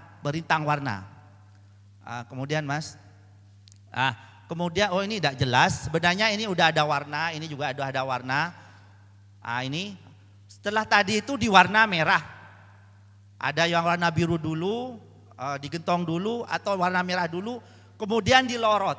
Lorot itu melepas kain malam atau melepas malam dengan cara direbus ke air panas. Sehingga jadi seperti ini. Ini belum selesai Bapak Ibu, belum selesai. Sehingga masih ada yang kosong-kosong ini perlu diisen-isen lagi. Diisen-isen lagi. Lanjut Mas. Ini proses nembok. Jadi kain batik yang sudah diwarna, kemudian diisen-isen lagi seperti tadi, ditembok lagi dengan malam. Ini proses menembok, ada ibu-ibu, ada remaja juga. Lanjut Mas. Jadinya seperti ini. Ini malam semua ditembok, ini ditinggal supaya untuk mewarna yang ini. Lah baru ini masuk ke gentongan. Jadi batik yang masuk gentongan itu sudah berupa ini gentongan. Gentongnya seperti ini. Lah gentong di Tanjung Bumi ini bukan sembarang gentong. Saya agak bicara magic, tidak bicara cuman faktanya memang di masyarakat seperti itu. Ini gentong ini udah turun-temurun, sudah 4 turunan. Jadi dari mbahnya turun ke anaknya, turun ke cucunya dan seterusnya. Gentong ini. Lah pewarna yang untuk gentong ini sebenarnya cuman warna biru. Nah, sebelum saya jelaskan lagi, lah dari tahap-tahap tadi ini Bapak Ibu, itu orangnya beda-beda. Yang reng-reng itu beda. Isen-isen beda. Yang warna merah disetor ke si A di kampung sebelah. Yang warna gentong ada khusus. Di Tanjung Bumi proses batik itu seperti itu. Jadi kesannya itu padat karya. Di selembar batik ini banyak tangan, banyak sentuhan orang-orang seperti itu. Makanya batik Tanjung Bumi ini ya memang bagus sih sebenarnya, cenderung mahal karena proses warnanya ngecer. Jadi tukang reng-reng ada khusus, tukang isen-isen ada, bahkan tukang garis itu ada orang sendiri, memang spesial garis. Tukang nembok itu spesial tukang nembok. Jadi di Tanjung Bumi seperti itu. Dan ini tidak di daerah lain. Di Pamekasan tidak seperti itu. Warna merah ke si A, warna birunya ke si B. Seperti itu. Karena saya sendiri sebagai pelaku batik, pengrajin, saya punya 7 tukang warna. Merahnya ke si A, nanti birunya ke si B. Batik yang kasar, yang torcetor katanya tadi Mbak Ayu jelasin, itu ada khusus. Seperti itu. Lah, disitulah kenapa batik Tanjung Bumi itu sangat berkarakter. Sehingga orang-orang itu ketika melihat batik, oh ini Tanjung Bumi, ini Tanjung Bumi. Ketika ada orang nanya, apa sih yang bedain seperti Pak Kadis tadi, bedanya batik, sebenarnya harus main ke Supa Batik. Akan saya jelasin semua, tanpa ada dusta. Saya jelasin. Cuman gampangnya ketika ada yang tanya, ada mahasiswa, ada reseller saya atau kolektor, apa sih yang membedakan batik Tanjung Bumi? Saya pinjam istilahnya Syahrini, warna batik Tanjung Bumi cetar membahana. Kenapa? Orang Tanjung Bumi ketika memilih merah, merah yang sangat tua, birunya biru yang sangat tua, hijaunya hijau yang sangat tua. Makanya kadang ada orang yang bilang orang Madura itu nggak punya warna hijau. Saya selalu lawan Ibu, saya selalu lawan karena saya tahu asal muasal warna hijau dari apa. Warna hijau itu turunan dari warna biru seperti yang di batik ini. Jadi batik yang warna biru ditumpangi kuning jadi hijau. Makanya orang Madura bilangnya biru daun, biru langi, biru ompos, nah seperti itu. Ini yang gentongan tadi Mas, yang gentongan. Nah ini gentong ini mbah-mbah yang cari bahan pewarna gentong. Namanya nilah, ada yang nyebutnya tarom. Kalau orang Jawa ini bilangnya nilo, Jawa bilangnya tarum. Bahasa Latinnya indigo vera, warna biru. Makanya warna biru itu, indigo itu ada yang bilang warna ningrat. Karena memang warna biru itu susah. Kalau merah itu diambil dari akar mengkudu, misalnya kayak gitu. Hitamnya itu dari tinggi, coklatnya dari tinggi, hitam itu dari jolawe. Kalau kita bicara warna alam. Tapi memang dan semua warna itu sistemnya ekstrak, direbus, ambil sarinya, dibuat warna. Tapi kalau gentongan memang apa ya? Butuh sentuhan khusus. Sistem fermentasi. Jadi daun ini direndam ke air semalam, dibusukkan, kemudian dibuang kotorannya, nanti di air itu muncul endapan. Dari endapan itu diambil, dicampur sama air kapur, digebyur-gebyur sampai busanya hilang, didiamin semalam, dibuang airnya, maka muncul pasta. Kayak Pepsodent itu Bu, cuma ini warnanya biru. Lah dari situ dicampur sama gula kelapa, kemudian dimasukkan ke gentong dan di situ digunakan untuk ngewarna batik. Jadi kalau bapak-bapak, ibu-ibu, adik-adik sebelumnya dengar gentongan itu katanya direndam bertahun-tahun, itu bohong. Gentongan itu bikinnya dengan cara puasa ya? Iya, karena pas ngegentong pas bulan Ramadan tak gituin. Jadi sebenarnya ibu-ibu gentongan itu cuma direndam semalam, diangkat paginya Mas lagi, kemudian dicuci kayak gini, nanti direndam lagi, diangkat lagi, dicuci lagi, direndam lagi dan seterusnya sampai warna biru yang kita dapatkan. Seperti itu. Memang gentongan itu memang rumit. Terus dengar-dengar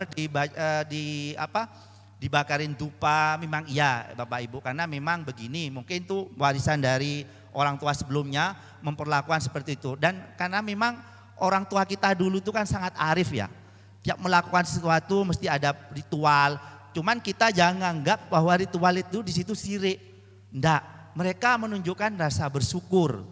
Terus kemudian gentong ini kalau kita misalnya terpaksa ngegentong batik, ada orang meninggal katanya, itu warnanya enggak jadi. Memang faktanya seperti itu. Korelasinya di mana secara ilmiah Allahu a'lam. Saya juga enggak tahu, tapi yang punya gentong yang 4 turunan itu ceritanya begitu gitu. Kayak gitu. Tapi memang gini, ibaratkan kita punya kendaraan, baik sepeda motor atau mobil. Mobil kita cuci, masukkan ke tukang cuci mobil bersih, kita naikin mesti rasanya beda ya. Kok enak, padahal gak ada korelasinya dengan mesin. Kenapa? Karena mungkin rasa bersyukur saya, Allah telah memberikan kendaraan ini, sehingga rasa syukur saya rawat kendaraan ini, sehingga nyaman untuk dipakai. Mungkin itu ibu-ibu yang menjadi korelasi, apa sih hubungannya proses gentong yang dengan ritual-ritual khusus kok bisa bagus, mungkin itu. Tapi semuanya Allahu a'lam. Karena memang itu tidak bisa ditinjau secara ilmiah seperti itu. Setelah itu masuk gentong, diwarna, kemudian kemudian dilorot, melepas malam. Kemudian setelah melepas malam, Mas lanjut Mas.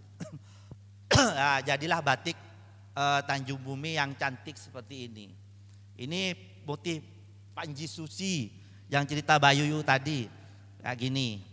Katanya konon ya, Panji Susi itu, jadi suami Tanjung Bumi, laki-laki Tanjung Bumi itu memberikan kain batik ke suaminya untuk sebagai biar ingat gitu loh, biar ingat akan pulang. Saya aja kalau misalnya saya jalan sendiri ibu, keluar ikut acara keluar dan kebetulan istri saya ada ikut, mesti dibawain kain batik sama istri saya biar ingat akan pulang. Lah ini motif cantil. Cantil tuh begini, melambangkan begini. Jadi katanya sebuah komitmen antara suami istri, kita ditinggal suaminya berlayar untuk saling setia. Ya kalau laki-laki Allahu a'lam. Nah kayak gini, ini motif yang tebengan berikutnya Mas. Ini motif yang tebengan tadi yang di tembok. Sebenarnya kekuatan batik Tanjung Bumi itu ada di sini. Sistem tembok yang kayak gini. Saya lihat di daerah lain yang ahli gitu Cirebon. Cuman Cirebon tuh kesannya bersih. Jadi nggak ada retak-retak kayak gini. Tapi Tanjung Bumi tetap dengan retakannya karena perlakuannya memang khusus. Saya kan ada kerjasama dengan batik keris. Jadi batik keris itu menginginkan batik yang sempurna, tidak retak, sehingga sortirannya ketika milih batik saya tuh sangat ketat. Misalnya saya kirim batik 100, itu yang paling diambil 60. Sedangkan untuk ngumpulin 100 itu saya butuh waktu 3 bulan sampai 6 bulan. Akhirnya istri saya bilang, ngapain kerjasama dengan keris? Udah mah, gak usah dikirim, kita jual, kok laku kok katanya, kata istri saya. Akhirnya sudah berbulan-bulan saya tidak kirim ke batik keris. Datang, tim batik keris datang. Mas, katanya, Sumpah Batik udah gak mau kerjasama dengan kita ya? Tunggu dulu ibu, kenapa bu? Kenapa nggak dikirim-kirim? Bu, jangan samakan batik Pekalongan, batik Cirebon dengan Tanjung Bumi. Kalau batik Pekalongan, cara ngewarna kain, 2 kain dipegang sama 2 orang, cuman dilewatin warna begitu aja. Kalau Cirebon, karena saya tahu, saya udah survei jalan-jalan ke sana juga, masukkan ke bak pencelup, cuman digoyang-goyang gini. Tapi Bu, kalau batik Tanjung Bumi dibanting ke tanah, ke lantai, disiram warnanya, disikat sama sabut kelapa. Bayangin nggak, batik yang disikat supaya warna masuk, mesti masuk ke pori-pori kain. Lah, mengapa batik Tanjung Bumi itu, kata mendiang Iwan Tirta, batik Tanjung Bumi itu semakin dicuci warnanya semakin keluar. Dan banyak kolektor-kolektor yang ngomong itu seperti kepada saya, Mas, batik Tanjung Bumi itu tambah dicuci kok tambah bagus ya. Mohon izin Pak Alim, Ya. kurang 5 menit Pak. Ya, siap. Nah, jadi seperti itu. Saya ngerasa cepet kok kayaknya. Jadi seperti itu Ibu, bahwa batik Tanjung Bumi itu prosesnya memang beda. Dan itu tidak ada di daerah lain. Pernah saya juga didatangi oleh wartawan Kompas. Ketika wartawan Kompas dari Jakarta mewawancari istri saya, kemudian didatangi ke tempat pewarnaan tempat saya, beliau bilang, Mbak, saya minta maaf, saya berdosa. Kenapa Mbak? Tadi nyangka ketika Mbak Uri cerita pewarnaan Tanjung Bumi, Mbak Uri bohong. Karena saya udah keliling, mulai dari Indramayu, di pesisir semua, ke Cirebon, Pekalongan, Lasem, nggak ada cara warna yang seperti itu. Tapi kenyataannya benar. Jadi disikat Bapak Ibu. Sehingga disitulah batik Tanjung Bumi warnanya cetar membahana. Jadi tidak mungkin batik Tanjung Bumi itu nggak ada retakan seperti ini. Pasti. Tapi disitulah yang menjadi kekuatan batik Tanjung Bumi. Berikutnya Mas. Nah ini koleksi kami, karya-karya kami, batik yang ditumpuk berikutnya. Matur sekelangkong. Mungkin lanjut ke diskusi. Saya berharap pecah nanti. Mungkin ada unek-unek sebelumnya batik Tanjung Bumi kok mahal. Apanya sih yang bikin mahal gitu. Tapi insya Allah kalau udah tahu prosesnya seperti itu, tidak mahal Ibu. Tidak mahal. Sekian, terima kasih. Kurang lebihnya mohon maaf. Wassalamualaikum warahmatullahi wabarakatuh.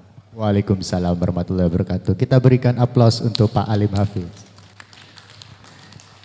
Terima kasih Bapak Alim Hafiz. Tadi kita sudah mendengarkan bersama paparan materi dari beliaunya tentang latar belakang mengapa bisa muncul kebiasaan membatik di Tanjung Bumi, kemudian proses membatik serta kekhasan dan kekuatan dari batik Tanjung Bumi.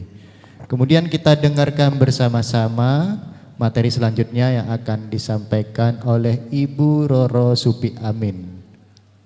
Waktu dan tempat kami persilakan. Terima Monggo. kasih Mas Taufan. Baik, sebelum saya mulai, Mas Johan minta tolong dulu profil Tresna ya, sekalian promosi karena banyak yang belum kenal dengan Tresna. Mohon maaf sebelumnya.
Mudah-mudahan di bangkangan juga bergantian bisa belajar yang penting kita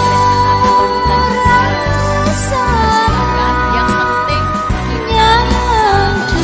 dan tahu bagaimana cara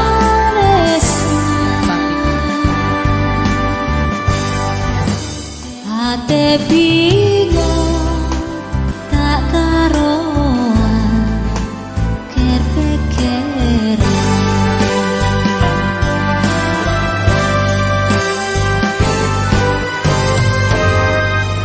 Baik Bapak-bapak dan Ibu sekalian, kalau Bapak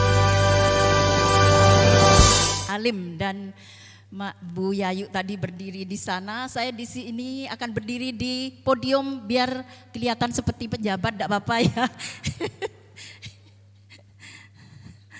Baik Bapak-bapak dan Ibu-ibu sekalian yang kami hormati, Assalamualaikum warahmatullahi wabarakatuh. Yang kami hormati pejabat di Disbud Parbangkalan, juga bapak-bapak, ibu-ibu, para hadir yang kami hormati. Alhamdulillah, marilah kita panjatkan puji syukur kehadirat Allah Subhanahu wa taala yang telah melimpahkan taufik, rahmat taufik dan hidayahnya kepada kita sekalian, sehingga kita bisa bertemu di tempat ini dalam keadaan segar bugar.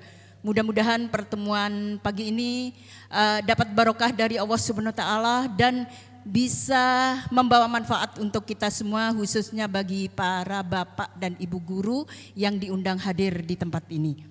Baik Bapak-bapak dan Ibu-ibu sekalian, sebelum saya berbicara di sini berbagi ilmu tentunya, baik saya akan sedikit mengenalkan diri karena masih banyak yang belum kenal saya karena saya memang bukan orang terkenal.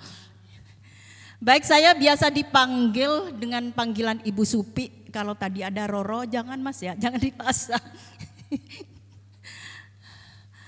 Biasa dipanggil Ibu Supi, dan saya adalah seorang istri dari seorang suami, seorang ibu dari 3 orang anak putra putri, dan kemudian seorang nenek dari 3 orang cucu. Demikian sekedar perkenalan saya, mudah-mudahan bapak-bapak dan ibu-ibu setelah keluar dari sini bisa mengenal saya. Saya adalah owner Tresnaat. Dan di Tresnaat ini dibuka seluas-luasnya kepada bapak-bapak dan ibu-ibu, mungkin akan membawa murid-muridnya belajar membatik gratis, tidak dipungut biaya khusus Sabtu dan Minggu. Demikian sekedar pengantar. Baik Bapak-Bapak dan Ibu-Ibu sekalian, tadi dua narasumber sudah banyak berbicara tentang batik, baik itu sejarah batik dan batik kentongan. Namun di sini saya sedikit menjelaskan apa batik itu. Batik adalah definisi batik berasal dari bahasa Jawa yaitu embat, dari bahasa Jawa yaitu embat dan tik. Embat adalah melempar dan sedangkan tik adalah titik. Jadi membatik adalah melemparkan titik-titik pada suatu kain putih berkali-kali dan akhirnya jadilah batik.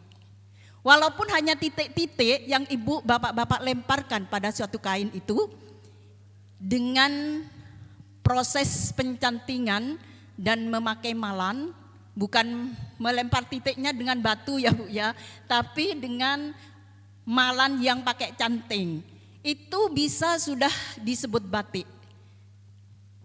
Batik tidak menarik hanya karena hasilnya, tapi lebih dari itu.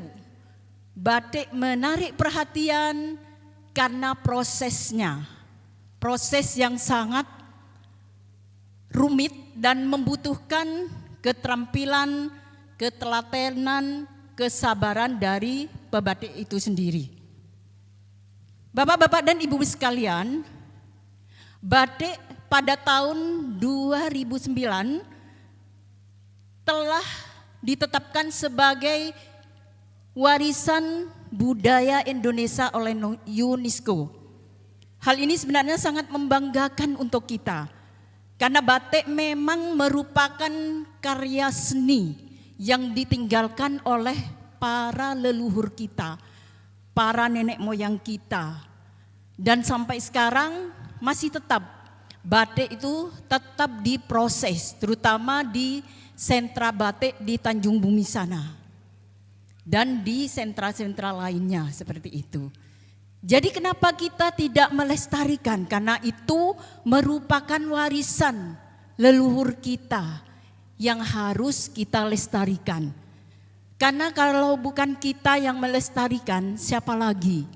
Dan batik akhirnya akan punah apabila kita tidak melestarikan. Bagaimana Bu cara melestarikannya? Nah, cara melestarikannya tentunya bapak-bapak dan ibu-ibu tahu dan paham semuanya. Mengapa batik harus dilestarikan? Yang pertama yaitu merubah sudut pandang kita bahwa batik itu adalah pakaian para orang tua, pakaian formal. Padahal tidak seperti itu. Batik bisa digunakan oleh siapa saja, dari bayi sampai kakek nenek bisa menggunakan batik. Tergantung kita mengemasnya seperti apa. Kalau kita semua batik dijahit model jas, ya tentunya tidak akan disukai oleh para muda-mudi. Nah untuk itu pandai-pandailah kita mengemas batik tersebut bagaimana disukai oleh para generasi. Misalnya dengan cara membuat model yang bagus, bagaimana dipakai bayi batik tersebut, pantasnya di model apa, kemudian anak SD di model apa, seperti itu. Itu cara yang pertama. Kemudian bangga. Kita semua harus bangga dan mencintai dengan kerajinan yang merupakan kerajinan seni ini, yaitu batik tulis.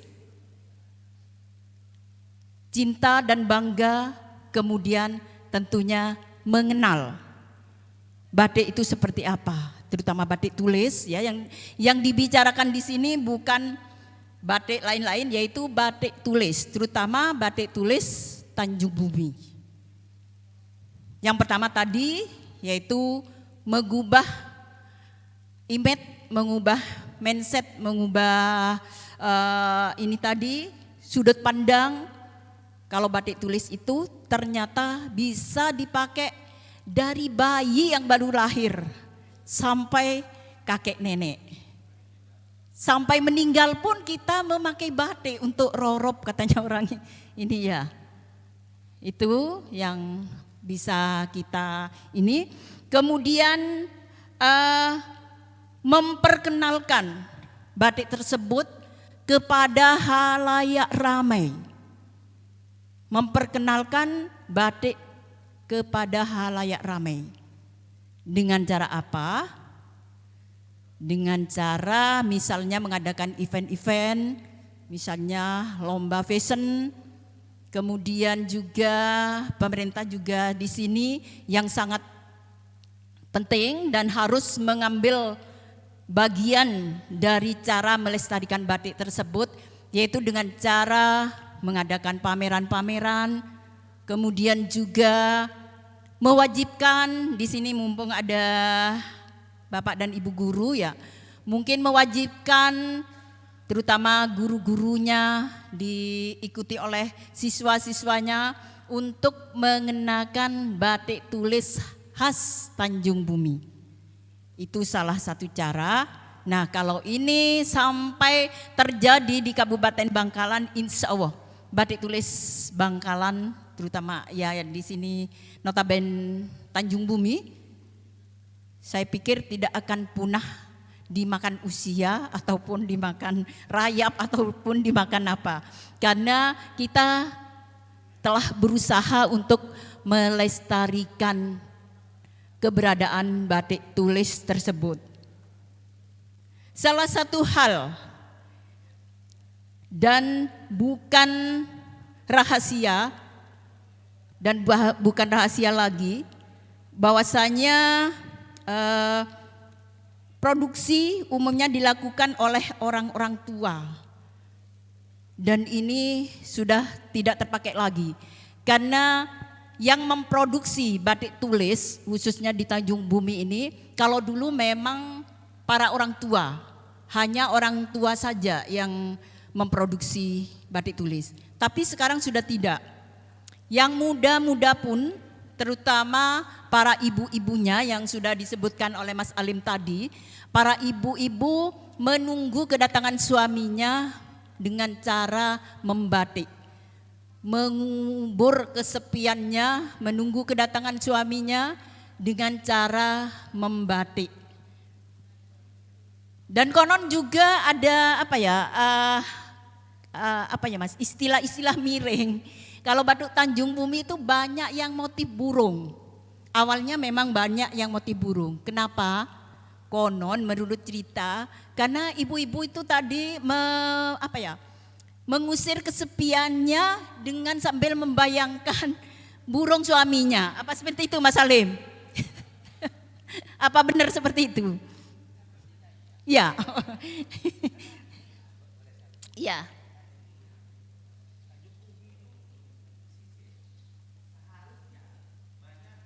Motif-motif hewan-hewan laut. Sehingga pada tahun 2010 Sapameran Jakarta ada orang ibu-ibu nanya, Mas, setahu saya Tanjung Bumi itu pesisir, tapi kok saya lihat gambarnya kok banyak burung, kok gak ada hewan-hewan laut, jarang gitu. Saya juga bingung, spontan saya jawab, karena memang Tanjung Bumi itu Bu, ibu-ibu membatik itu menunggu suaminya pulang. Langsung ibu itu diem dan ketawa gitu. Tapi masuk akal sebenarnya. Karena itu bentuk rasa rindu kan sebenarnya. Ngebayangin berminggu-minggu suaminya, kalau sekarang mungkin tidak hanya berlayar, tapi ada di Malaysia, ada di Arab Saudi. Bayangin menunggu suaminya, ya kita jujur aja ya. Pasti di alam bawah sadar itu akan muncul perasaan itu gitu. Kalau bicara pada seniman, insya Allah ini mengerti gitu. Kalau seniman tahu itu seperti itu. Mungkin lanjut. Berarti betul Mas Alim ya. Ya memang seperti itulah ibu-ibu kenyataannya. Kalau sekarang sudah beralih ada sapi, ada ayam, ada hewan laut dan lain sebagainya. Itu sudah perkembangan zaman. Kalau dulu memang burung. Karena ceritanya memang seperti itu, merindukan suaminya, akhirnya digambarlah burung. Itu untuk mengusir kesepian seorang istri. Tapi sekarang enggak, sudah alhamdulillah sudah banyak motif, dan bapak-bapak ibu-ibu nanti bisa langsung datang ke sentra batik tulis Tanjung Bumi, atau bisa datang ke tempat-tempat yang ada di Bangkalan, bisa ibu-ibu bisa melihat proses membatik. Dan kalau ibu-ibu tahu proses membatik, pasti tidak akan pernah bilang mahal. Kalau tadi Mas Alim bilang kentongan mahal, kalau menurut saya salah. Batik itu tidak mahal karena prosesnya sangat sulit dan membutuhkan orang-orang yang terampil, orang-orang yang telaten, orang-orang yang sabar. Apalagi yang namanya gentongan itu prosesnya bisa 1 lembar itu 6 bulan baru selesai. Kenapa seperti itu? Karena proses pewarnaannya direndam dalam gentong, seperti yang Mas Alim sampaikan tadi, seperti itu. Jadi mulai sekarang bapak-bapak dan ibu-ibu jangan bilang kalau batik tulis Bangkalan itu mahal ya. Karena memang proses yang membutuhkan kesabaran, ketelatenan. Dan dulunya memang tidak dijual seperti Mas Alim yang sebutkan tadi, dan dijual dan hanya untuk koleksi. Tapi sekarang sudah, karena sudah banyak generasi yang melestarikan juga, akhirnya dijual dengan selembar kain putih bisa menghasilkan uang sampai berjuta-juta.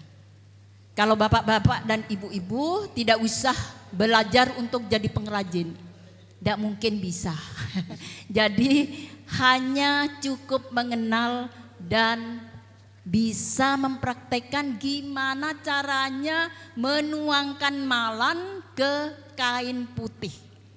Itu aja. Kalau ibu-ibu meniup ujungnya canting, itu bisa berbunyi sudah luar biasa, Bu. Sudah biasa, bahkan saya waktu belajar dulu yang namanya bibir nih luka, Bu. Karena kena ujung canting tadi, terlalu ke depan akhirnya kena. Mohon izin Ibu Supi. Ya. Sudah ya? Kurang 5 menit, Bu. Oh iya. Baik Bapak-bapak dan Ibu-ibu, jadi langkah-langkah karena saya tadi diberi materi pelestarian batik, maka marilah kita bersama-sama bergerak, bersama-sama mempertahankan dan bersama-sama melestarikan batik tulis Bangkalan. Dalam hal ini Tanjung Bumi. Bagaimana caranya? Yaitu yang pertama mempelajari, kemudian junjung tinggi keberadaan batik tulis Tanjung Bumi. Kemudian yang ketiga yaitu menampilkan, memperkenalkan batik tulis Tanjung Bumi. Yang terakhir, milikilah batik tulis Tanjung Bumi. Caranya tidak usah bikin. Bapak-bapak dan ibu-ibu cukup datang ke Tresnaat, ke Sulpa Batik, ke Pri Kecil. Di situ banyak pilihannya, mulai dari yang termurah paling tinggi. Seperti itu. Gratis tapi harus membatik sehari semalam, bisa gratis ya. Dan perlu diingatkan bapak-bapak dan ibu-ibu, silahkan bapak-bapak dan ibu-ibu membawa murid-muridnya untuk belajar membatik. Paling enggak mereka bisa mengenal bagaimana, seperti apa batik tulis tersebut. Jadi silahkan gratis Sabtu Minggu di tempat kami bisa untuk belajar. Ya. Demikian bapak-bapak dan ibu-ibu sekalian yang kami hormati, sekilas saya bisa berbagi ilmu dengan bapak-bapak dan ibu-ibu sekalian. Mudah-mudahan apa yang disampaikan oleh saya bisa bermanfaat untuk kita semua.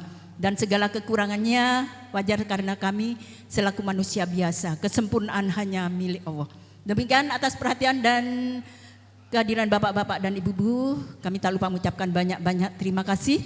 Wabillahi taufik wal hidayah. Wassalamualaikum warahmatullahi wabarakatuh. Waalaikumsalam warahmatullahi wabarakatuh.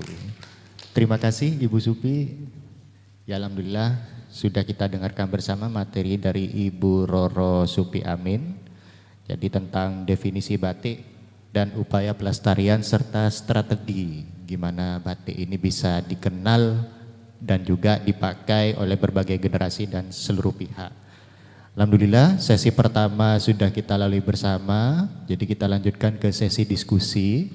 Jadi seperti yang saya ucapkan di awal bahwasannya di sesi diskusi ini masing-masing delegasi akan diberikan kesempatan untuk berdialog langsung. Jadi karena di sini undangan peserta ada dari para tokoh seni, budaya, sejarah dan akademisi, kemudian ada dari guru seni budaya dan juga guru sejarah dan juga mahasiswa. Jadi masing-masing satu orang untuk bertanya, berdialog atau berkomentar. Dipersilakan kepada delegasi dari tokoh seni, budaya dan sejarah. Nah ini ada Bapak Hairul. Kemudian yang dari Ibu Guru, Bapak Guru, ya dari Bapak siapa Pak? Siap. Terus kemudian dari mahasiswa. Dari mahasiswa? Ya, untuk para penanya barangkali supaya lebih akrab bisa maju ke depan. Siap, dimulai. Di sini Mas. Ya. Siap, dipersilakan. Oke. Bapak Hairul. Perkenalkan, perkenalan enggak ya? Oke. Tak kenal maka tak sayang, Pak. Ya. Tak kenal maka tak sayang, Pak Hairul. Tak kenal maka tak sayang. Ya, oke, terima kasih. Assalamualaikum warahmatullahi wabarakatuh. Waalaikumsalam. Pertama, saya ucapkan banyak terima kasih kepada penyelenggara yaitu Disbudpar, Pak ya. Pora ya. Disbudpar, Pak ya. Oh ya. Jadi sangat terima kasih, momen ini memang momen yang sangat jarang kita lakukan ya. Kebetulan auden di sini adalah para pelaku seni, budaya dan guru seni di sini. Kemudian kepada ketiga narasumber dan Dik Tovan yang aset Bangkalan ini untuk sejarahnya. Saya hanya memberikan catatan kaki mungkin Pak ya. Jadi dari berapa ya, jadi dari ketiga narasumber itu menarik benar kita dengarkan tadi. Menurut saya Pak ya, jadi batik itu adalah sebuah karya seni murni. Jadi apa yang tadi disampaikan oleh Bapak Halim ya Pak ya. Jadi dari sejarahnya tadi bahwa ketika membuat sebuah karya batik, dia low profile atau tidak berorientasi pada profit gitu Pak ya. Disitulah letak jiwa seni. Jadi tidak berharap laku mahal dan sebagainya. Ini sangat menarik betul. Sehingga saya kategorikan bahwa seni batik itu adalah tergolong pada seni murni. Jadi memang mahal Pak. Jadi sangat murah betul ketika ukurannya hanya 10 juta dan sebagainya. Dibandingkan dengan sebuah lukisan Pak ya. Di sini saya orientasinya karena saya pelukis gitu Pak ya. Di situ sangat murah betul itu. Karena apa? Prosesnya tadi Pak Halim menjelaskan begitu Tanjung Bumi itu adalah mempunyai suatu manajemen seni yang bagus. Artinya apa? Pewarnanya beda ya Pak ya. Hijau, merah dan sebagainya. Reng-rengnya beda. Untuk membuat garis kontur itu sangat beda. Ini adalah manajemen yang benar ini. Sehingga inilah yang menjadi suatu kekayaan corak batik Tanjung Bumi yang sangat punya nilai dibandingkan dengan lain karena faktor tadi itu. Jadi kalau dari sebuah karakteristik goresan ini kurang mewakili. Tapi bagaimana proses membuat tadi itu yang mewakili sebuah karakteristik batik Tanjung Bumi. Ini yang perlu kita gembar-gemborkan kepada masyarakat luar gitu Pak. Karena proses ini sangat ya tidak ada duanya gitu loh Pak ini. Jadi sangat menarik. Jadi kalau kita mau mengarah pada motif, garis dan sebagainya ini sangat universal benar ya. Jadi di Eropa ada, di Cina ada dan sebagainya. Karena apa? Ada motif pilin, ada motif tumpal dan sebagainya. Itu asimilasi, itu akulturasi di situ. Jadi tidak ada suatu yang mengeklaim di situ. Karena itu. Tetapi yang menjadi, saya menegaskan kali lagi adalah yang menjadi karakteristiknya pada proses tadi. Menuju proses pembuatan batik itu. Yang kalau yang dijelaskan oleh Pak Halim itu ya ditangani oleh satu orang kan gitu Pak. Jadi di sini di Tanjung Bumi ini sangat-sangat luar biasa betul itu. Kemudian marilah kita, ini adalah suatu aset yang sangat besar untuk Bangkalan. Memang apa itu artinya satu kekayaan adalah yang menuju suatu karya yang sangat besar itu adalah satu kerapan sapi dan dua adalah batik ini menurut saya. Jadi bagaimana untuk menjaga, melestarikan, mengembangkan batik Tanjung Bumi yang terutama ya itu gentongan. Ada upaya apa yang harus kita kembangkan? Mungkin saya menggarisbawahi di sini adalah promosi aja yang masih kurang, Pak. Jadi promosinya tanggung gitu. Ya itu tentunya tidak menyalahkan pengusaha batik atau pemerintah dan sebagainya. Ada sebuah kesinergian antara pengusaha batik dengan pemerintah bagaimana mengusung batik ini. Itu supaya menjadi suatu titik, menjadi suatu enterprise daripada keunggulan di Madura, khususnya di Bangkalan di situ. Ini yang saya soroti di sini, yang sini ya sih, yang ini yang masih belum maksimal kita kerjakan itu. Ya bagaimana, mohon maaf Pak ya, jadi pelaku batik pengusaha batik mungkin bersatu membicarakan dan sebagainya, kemudian masuk pada pemerintah membawa sebuah konsep untuk itu harus digencarkan. Kemudian yang kedua harus mengadakan suatu pergerakan yang besar, misalnya bisa batik itu bisa digaungkan lewat suatu aktivitas kegiatan, misalnya ya terutama pengrajin batik atau penggagas batik atau pengusaha batik di situ membuat suatu event acara yang besar yang tidak lepas intinya daripada tematisnya itu adalah batik itu sendiri. Yaitu dikemas dengan mungkin ada sebuah pameran besar di situ dengan memboyong semua pelaku batiknya sendiri, pengrajinnya sendiri, kemudian ada event yaitu karnival yang khusus dengan menggunakan batik-batik itu sendiri. Ini tentunya ini kerjasama bareng gitu antara budayawan, pemerhati seni, antara pengusaha batik. Mari kita kumpul dan pemerintah. Ini saatnya sudah ini Pak. Ini saatnya harus kita angkat dan sebagainya. Dan ini akan mengangkat sebuah pengrajin batik yang akan mensuplai pada suatu sistem ekonominya juga ketika batik itu menjadi dimengerti atau dihargai oleh orang luar gitu. Kemudian yang kedua, karena di sini ada banyak guru-guru dan sebagainya, marilah kita tanamkan batik itu pada murid-murid kita, itu adakan ekstrakurikuler di situ. Kemudian kalau tidak bisa ya Diknasnya, ya ke Diknas bagaimana memberikan itu untuk memberikan wajib ekstrakurikuler ya Pak Doing ya. Bukan pramuka aja ya Pak Doing ya. Jadi lokalnya di situ. Karena sekarang kurikulum merdeka Pak ya. Itu. Ya, jadi tugas pendidikan di situ. Ya tentunya bukan guru karena guru itu ya pelaksana saja ya. Jadi mungkin ada yang disampaikan kepada kepala dinas untuk menggaungkan itu. Gitu ya Mas Doing ya. Ya Mas Doing ya. Mungkin sementara ini dulu, mungkin bisa ada lagi banyak yang kita sampaikan di situ. Mas, kasihan yang lain ya. Terima kasih. Tepuk tangan dulu untuk Bapak Hairul. Untuk penanya kedua tadi Bapak. Assalamualaikum warahmatullahi wabarakatuh.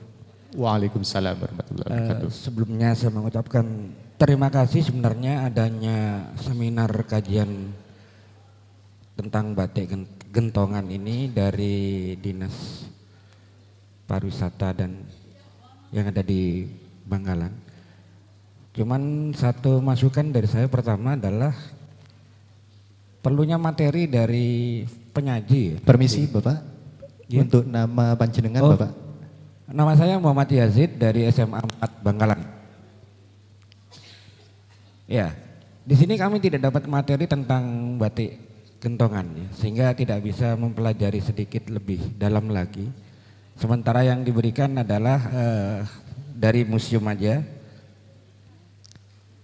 Yang ingin saya tanyakan sebenarnya memang keberadaan batik Bangkalan itu yang dikenal adalah batik Tanjung Bumi.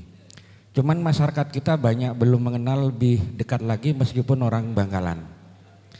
Ini memang karena terbatasnya informasi ataupun pagelaran ataupun pameran di Bangkalan ini.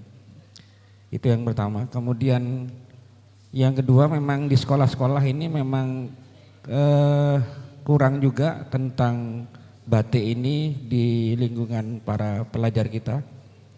Termasuk dulu pernah mengadakan di SMA 4 ini tentang batik ya, karena keterbatasan informasi dan jaringan tentang kedekatan dengan pengrajin batik, sehingga saat itu guru yang bersangkutan juga kurang mendapat support dari sekolah, sehingga berhenti sampai di situ.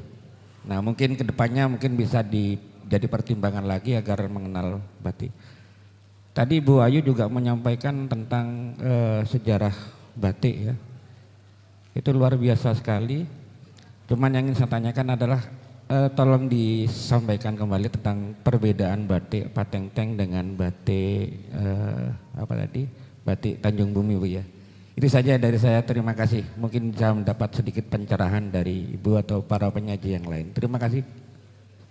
Siap. Sudah ada ya. Terima kasih Bapak.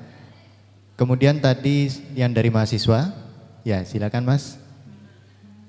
Mic-nya.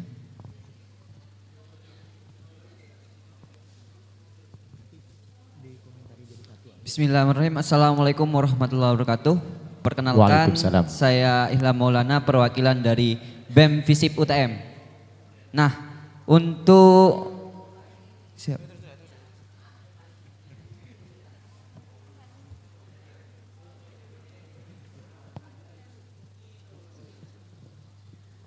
Tadi dari seluruh pemateri sudah menyampaikan mulai dari sejarah dan mulai dari proses pembuatan batik.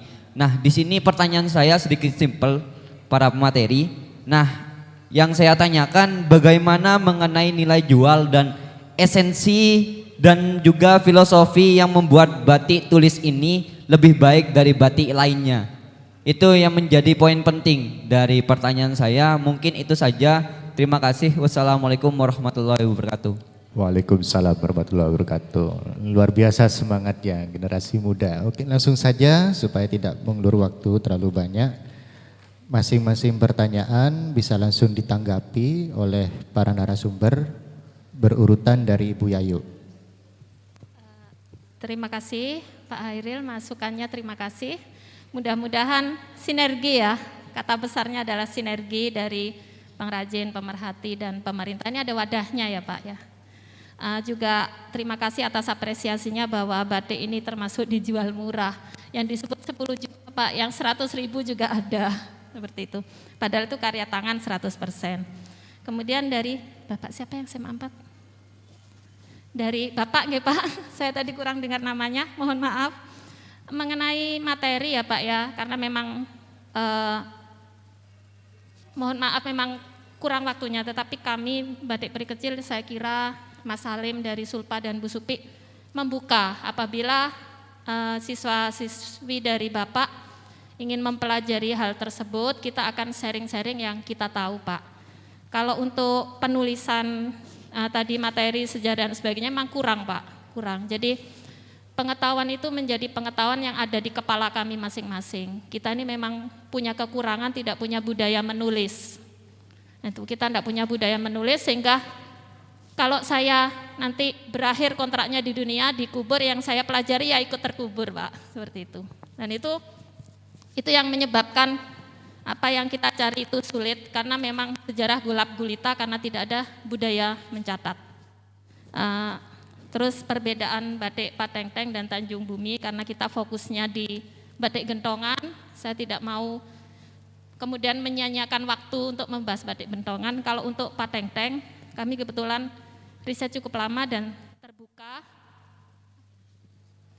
dan terbuka untuk itu, atau paling mudahnya Bapak Ibu guru bisa membuka hasil penelusuran kami di channel YouTube Gerbang Pulau Madura. Itu sekitar ada 12 episode yang menceritakan hasil temuan kami mulai dari sejarah, kemudian pengrajin terakhir, motif-motif.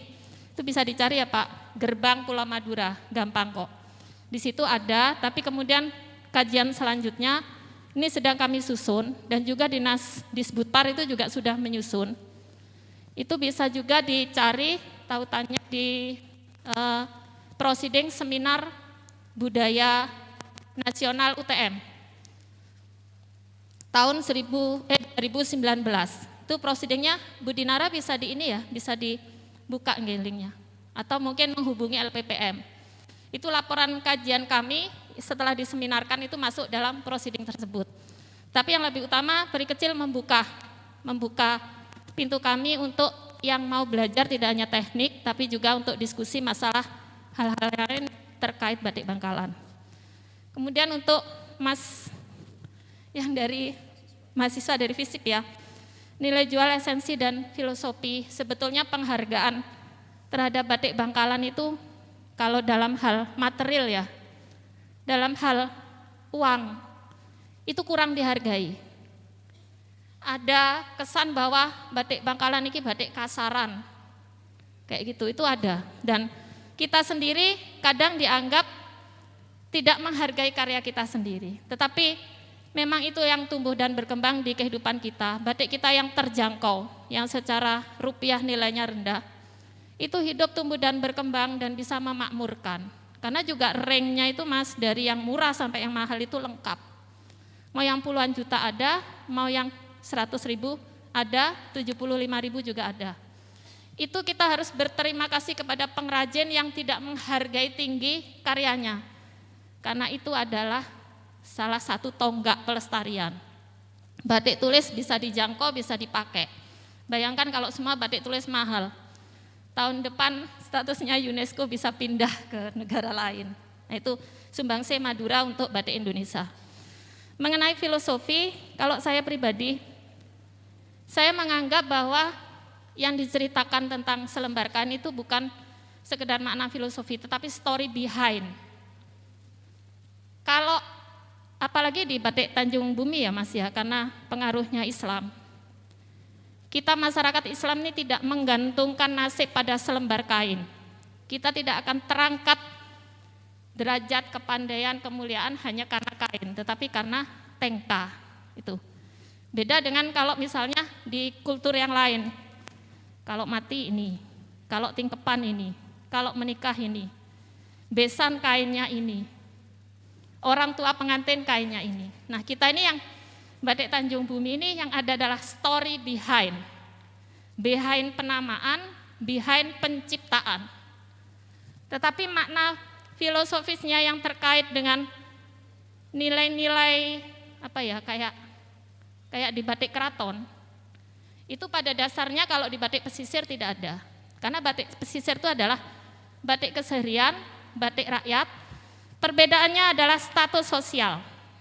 Orang kaya pakai gentongan, orang tidak punya uang pakai tor-cetor, hanya itu. Jadi kalau kaya, ya kalau lorop aja, kalau saya mau yang gentongan nggak mau tor-cetor, wong ibu saya orang kaya, ya gitu itu. Jadi perbedaan kainnya ini di status sosial. Nah itu mungkin mudah-mudahan ini waktunya singkat ya Mas Taufan ya. Ada pertanyaan lagi yang ingin disampaikan, bisa WA saya, nanti bisa tanya ke Mas Taufan 081330556677. Mas Rasul nanti nunggu Mas Taufan ya. Ada pengendali acara soalnya. Ini saya sulur ke Mas Alim dulu. Monggo Mas. Terima kasih. Assalamualaikum warahmatullahi wabarakatuh. Makasih Pak Hairul.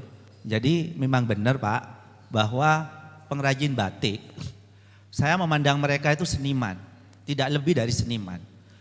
Jadi saya memperlakukan beliau-beliau itu seniman. Pertama, saya tidak pernah mentarget waktu. Jadi mereka itu bebas membawa batik saya tahapan, reng-reng misalnya ya.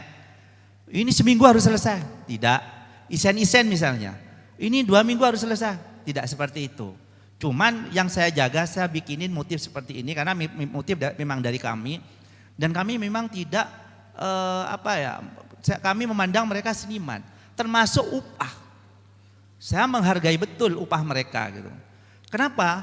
Kalau nggak begitu, mereka tidak akan mencintai pekerjaannya. Buat apa saya ngebatik? Suami saya kiriman lancar misalnya dari Malaysia misalnya.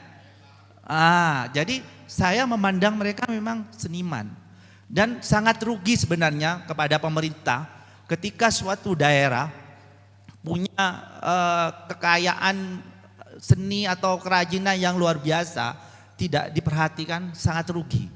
Karena kita melihat kemarin waktu pandemi, apa yang bisa menghidupi mereka? Malaysia, Arab Saudi, mereka udah pada nganggur. Batik. Dan saya alhamdulillah dengan 200 pengrajin saya tetap produksi waktu itu. Alhamdulillah saya tetap produksi. Kemudian Bapak masalah materi, jenengan seperti Bapak bisa dilihat di YouTube.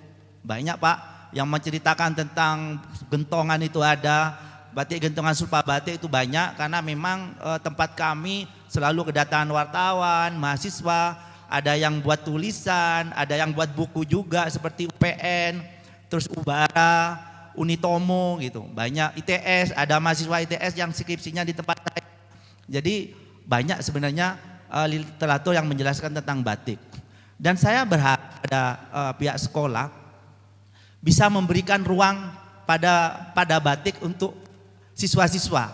Kemarin itu saya kedatangan tamu anak TK umur TK besar. Jadi belajar membatik di sana. Saya bingung, repot ini jelasinnya gimana mereka. Jadi akhirnya kami bilang ke gurunya, mereka harus bawa hasil. Jadi mereka pelatihan batik di sana dengan kain, gurunya awalnya minta 30 cm kali 30 cm. Saya pikir buat apa? Nanti malah nyampe rumah dibuang. Akhirnya saya buatin 50-50, dan saya berharap batik ini jadi seragamnya mereka. Karena batik ini penuh filosofi.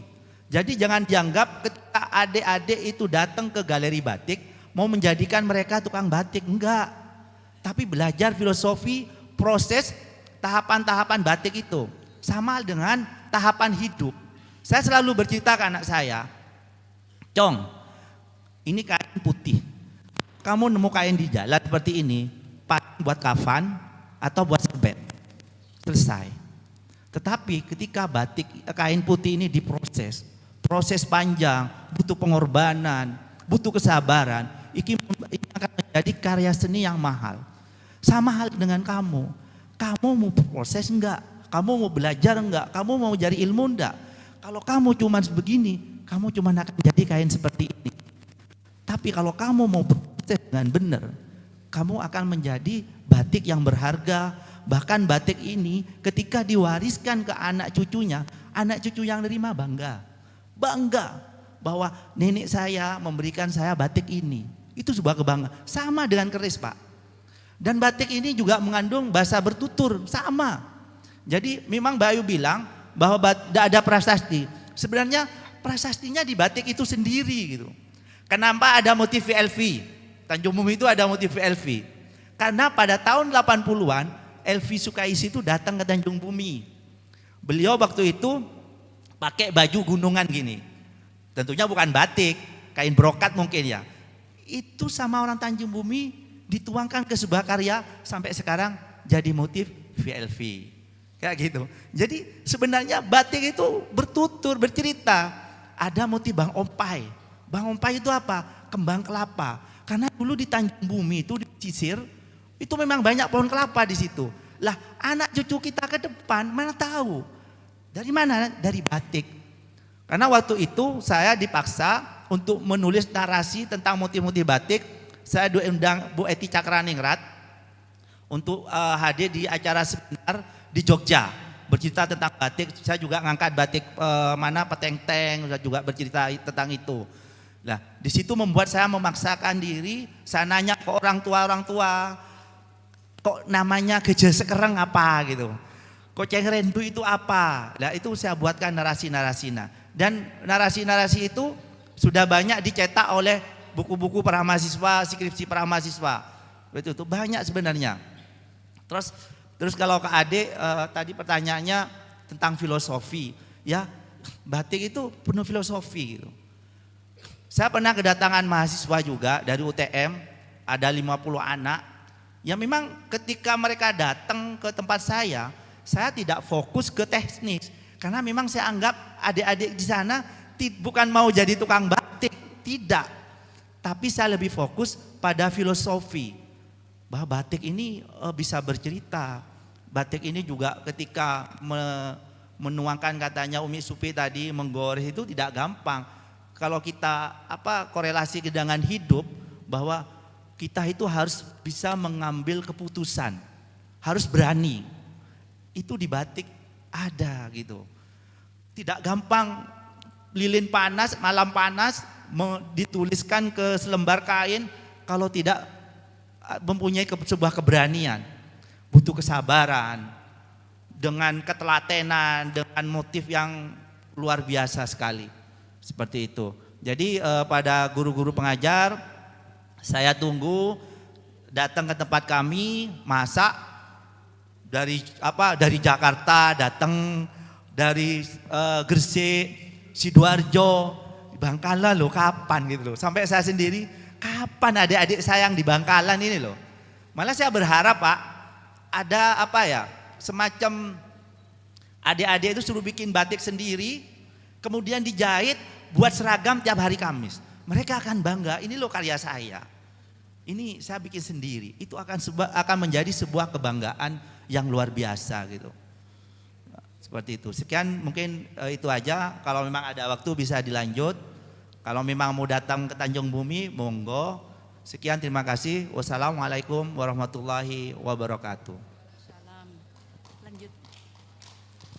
Terima kasih. Saya yang terakhir untuk menanggapi 3 penanya. Yang pertama yaitu Mas Herul yang dikenal dengan Kak Cair, ya, seorang pelukis ternama dan sudah melanglang buana di Indonesia ataupun di luar negeri. Dan hasilnya sudah tidak diragukan lagi. Yaitu tadi Mas Herul bilang kalau batik itu lebih murah dari lukisan. Benar Pak, benar sekali. Lukisan itu kalau menurut saya sih mahal enggak, kalau mahal juga enggak, karena itu tergantung kita yang bisa menilai karya seni tersebut. Tapi kalau batik lebih murah dari lukisan, saya akui memang seperti itu. Mas Herul masih ingat ya dengan lukisan saya yang ukuran 20 kali 40 itu laku 1 juta. Enggak seberapa Pak karya seni saya, cuman waktu itu saya lagi pejreh, laku 1 juta. Dan itu cuman ukuran 20 kali 40 meter. Kalau batik tidak mungkin laku segitu Pak. Paling ditawar 50.000, itu pun kalau. Tapi benar saya akui memang batik lebih murah dari lukisan. Kemudian yang kedua promosi memang kurang Mas Herul, saya akui memang kurang.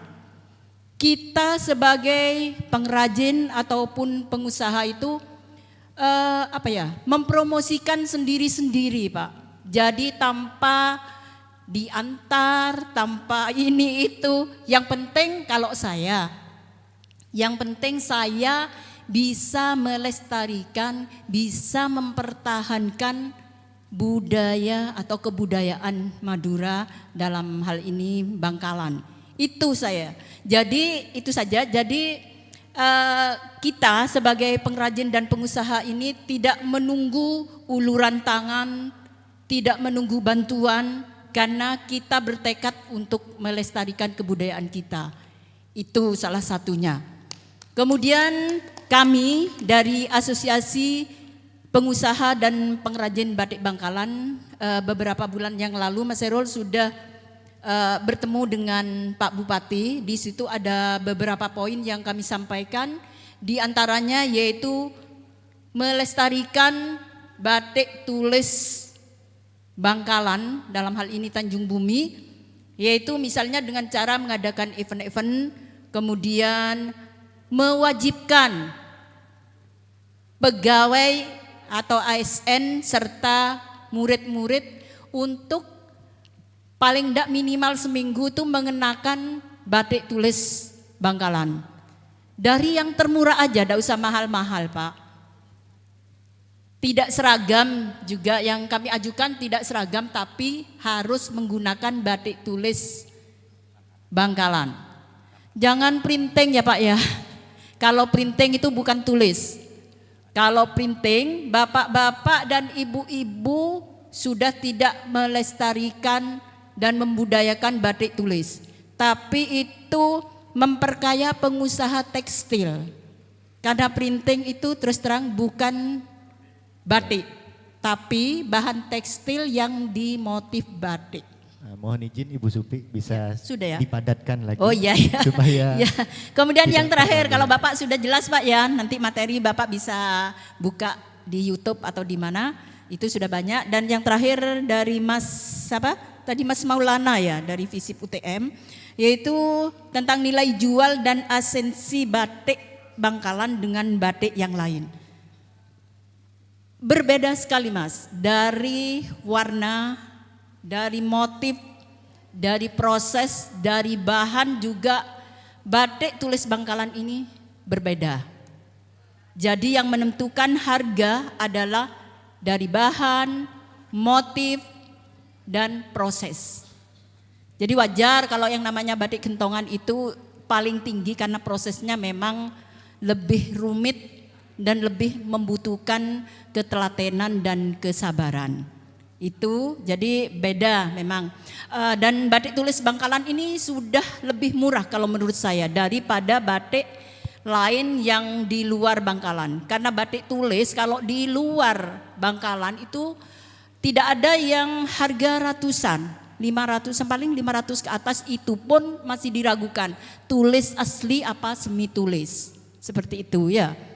Jadi bapak-bapak dan ibu-ibu paling tidak mengenal terlebih dahulu batik tulis Bangkalan, kemudian mencintai dan terakhir mempromosikan, mempertahankan, menjunjung tinggi dan memiliki. Belilah batik tulis Bangkalan, dalam hal ini Tanjung Bumi. Demikian, terima kasih.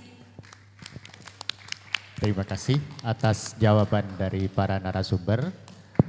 Untuk sesi diskusi, saya mohon maaf untuk ditutup terlebih dahulu karena setelah ini kita akan memasuki acara yang kedua, yakni seminar tentang kajian koleksi museum. Karena waktu yang terbatas, tapi tentunya untuk mengetahui lebih dalam tentang batik gentongan Tanjung Bumi ataupun batik Madura secara umum, kita bisa langsung belajar ke narasumber terkait. Jadi bisa ke Ibu Yayu di Batik Peri Kecil, ini lokasinya di Tonjung. Nomornya, nomor WA-nya 081, barangkali yang mau mencatat, 330 556 677. Kemudian bisa juga ke Bapak Alim, Zulpah Batik di Tanjung Bumi, Kampung Paseseh ya Pak ya? Di Kampung Paseseh. Nomor WA beliau 081 913 545 999. Kemudian juga bisa mendalami materi ke Tresnaat yang lokasinya di depan Hotel Ningrat. Kebetulan ownernya adalah Ibu Sufiatun. Nomor telepon beliau 0811 334 dan 314. Oke, alhamdulillah kita sudah melalui seluruh rangkaian acara seminar kajian batik gentongan Tanjung Bumi. Kita sudah mendengarkan materi yang beragam tentang sejarah, proses pembuatan dan pelestarian. Semoga penyampaian materi serta diskusi pada hari ini bisa membawa manfaat. Amin, amin ya rabbal alamin. Untuk selanjutnya akan diserahkan kembali kepada MC. Jadi kami dari narasumber dan juga moderator mohon undur diri dan mohon maaf yang sebesar-besarnya apabila ada kesalahan penyampaian. Akhirul kalam, wassalamualaikum warahmatullahi wabarakatuh. Waalaikumsalam. Baik, terima kasih kepada para narasumber dan juga moderator seminar kajian batik kentongan. Kita beri tepuk tangan kepada para narasumber kita hari ini. Baik Bapak dan Ibu para peserta seminar, selanjutnya kami juga akan melanjutkan acara ini untuk sesi seminar kajian koleksi museum masa kolonial. Untuk itu terlebih dahulu kami akan break sebentar untuk mempersiapkan dan juga untuk ini kan narasumber kita ini ada yang melalui Zoom meeting, jadi kami masih mempersiapkan terlebih dahulu. Untuk itu kami break kurang lebih 5 menit. Nah, mungkin Bapak dan Ibu untuk mohon bersabar sampai selesai acara ini, karena di akhir acara panitia sudah menyiapkan pengganti transport gitu ya Ibu ya.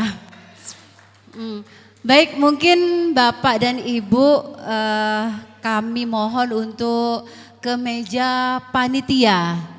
Seperti itu, ke meja panitia sudah ya.